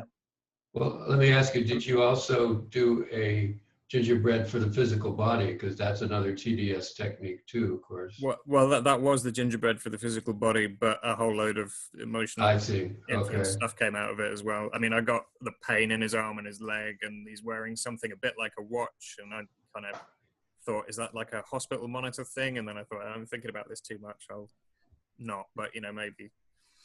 Can you post that session, or is it on Reddit? Yeah, it's. Hang on, I'll get the link. It's up online. I'll take a look at it there if you don't mind. And see. Yeah, of course. But so you haven't heard about the other techniques, or have you, about the mind aspects, which the conscious maps? Yeah. Yeah, I've done that subsequently, but I'd never done that at the point I did the Kim Jong-un session. Right, because those are a supplement, of course, to this kind of thing. Yeah. Yeah, I did it to a cat last week, and that was weird. To who? A cat, literally something. Right. Yeah. That's. Yeah. I don't think we ever did a cat in our entire. We were asked to pray for Prue's cats a couple of times, but we didn't have to remote view them. Yeah. Oh, this was a view and heal. Yeah. Double whammy. Right. It was poetic, right? The cat's feelings on spirituality were quite poetic, weren't they? Well, not the cat's feelings on spirituality. The spiritual influences are probed about here on the gingerbread person, and like usually I get stuff like, oh, they go to church, they're a bit of a sheep, they're not really that deep into spirituality, they just look like they are, blah blah blah blah blah. And this one, I just got this weird thing that was like, it was just this breath, like the breath of God or something. It was this really profound. It was just a breath, and I was like, what was that? Well, there's an arrow on the session that says, I don't know what this means, pointing at this. It's like this big breath. I don't know. Well, isn't that what anima means? The root of animal or animated? Isn't it breath? Maybe. I don't know. Okay. Hey, I have a question about your gingerbread man. So I noticed you have the gingerbread silhouette, but then an outer silhouette. Is that like physical body, energy body, or? I think it's more like environmental influences, nearby stuff. Oh, okay. John's the man to ask. John, you're the man. Answer.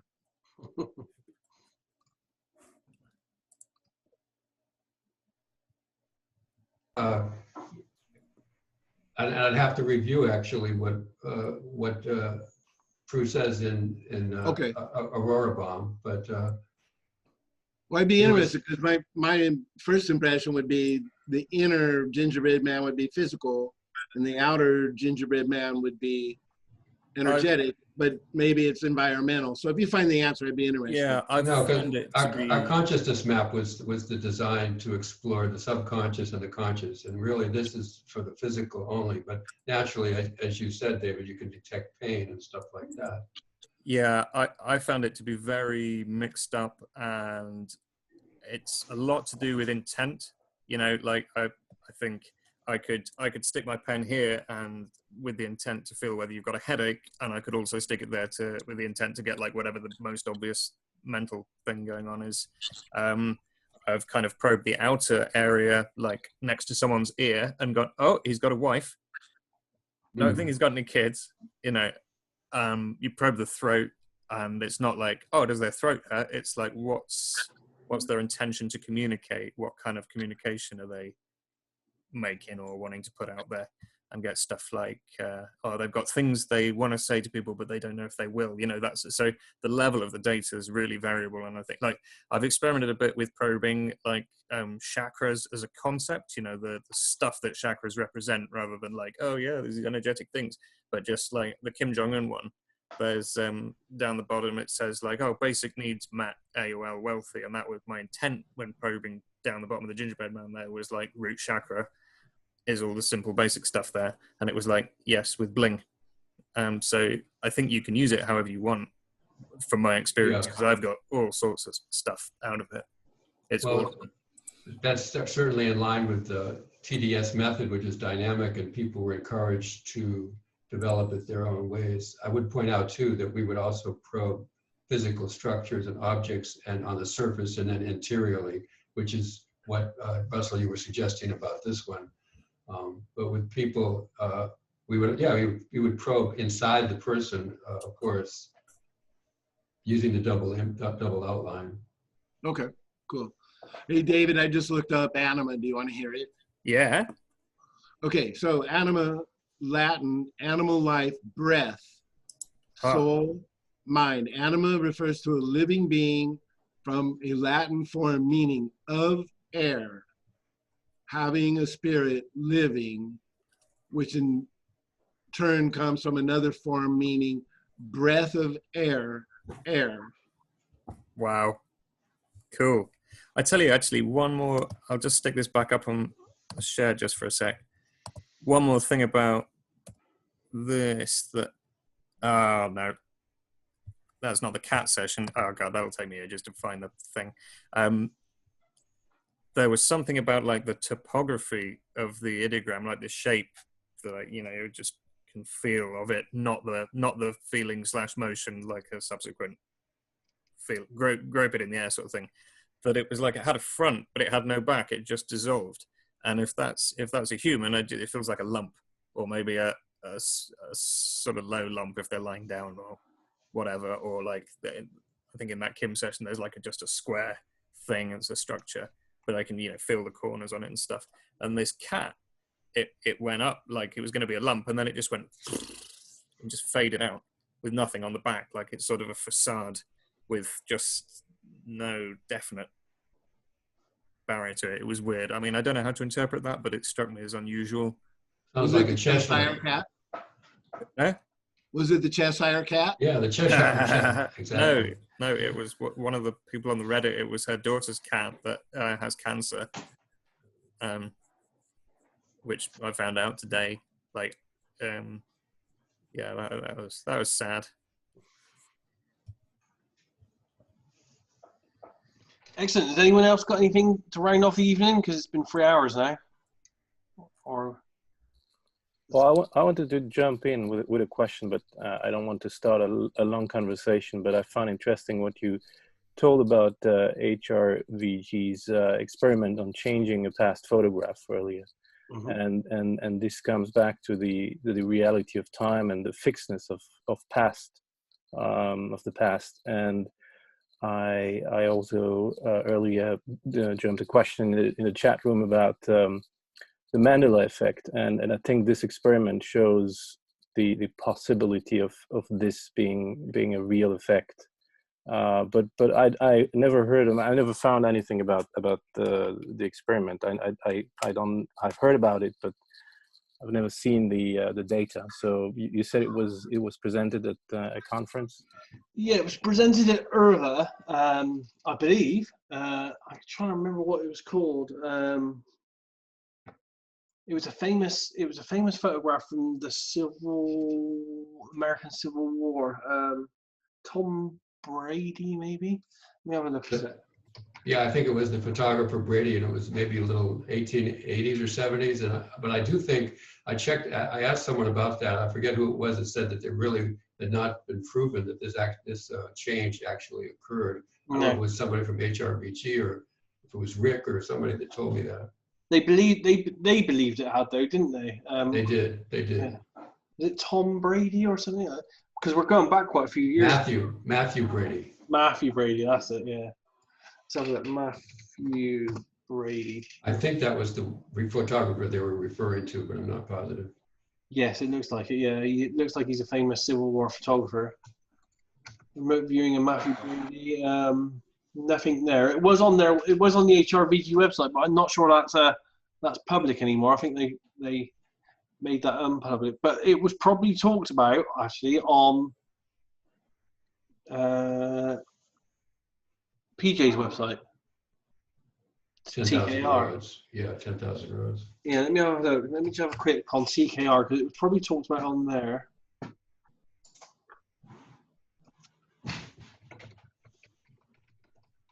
In fact, I remember we did have a discussion on it way back in the day. I don't know if I got a login anymore to get in. It's been a long time since I've been there. Let's have a look. Search for Brady, I guess.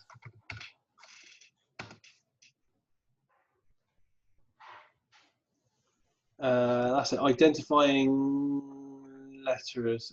No, that's a small part of it. Because they claim they wrote on they went back in time and wrote letters on the photograph, didn't they? And then they thought that they found the letters in the original photograph that came from some kind of archive somewhere. Right.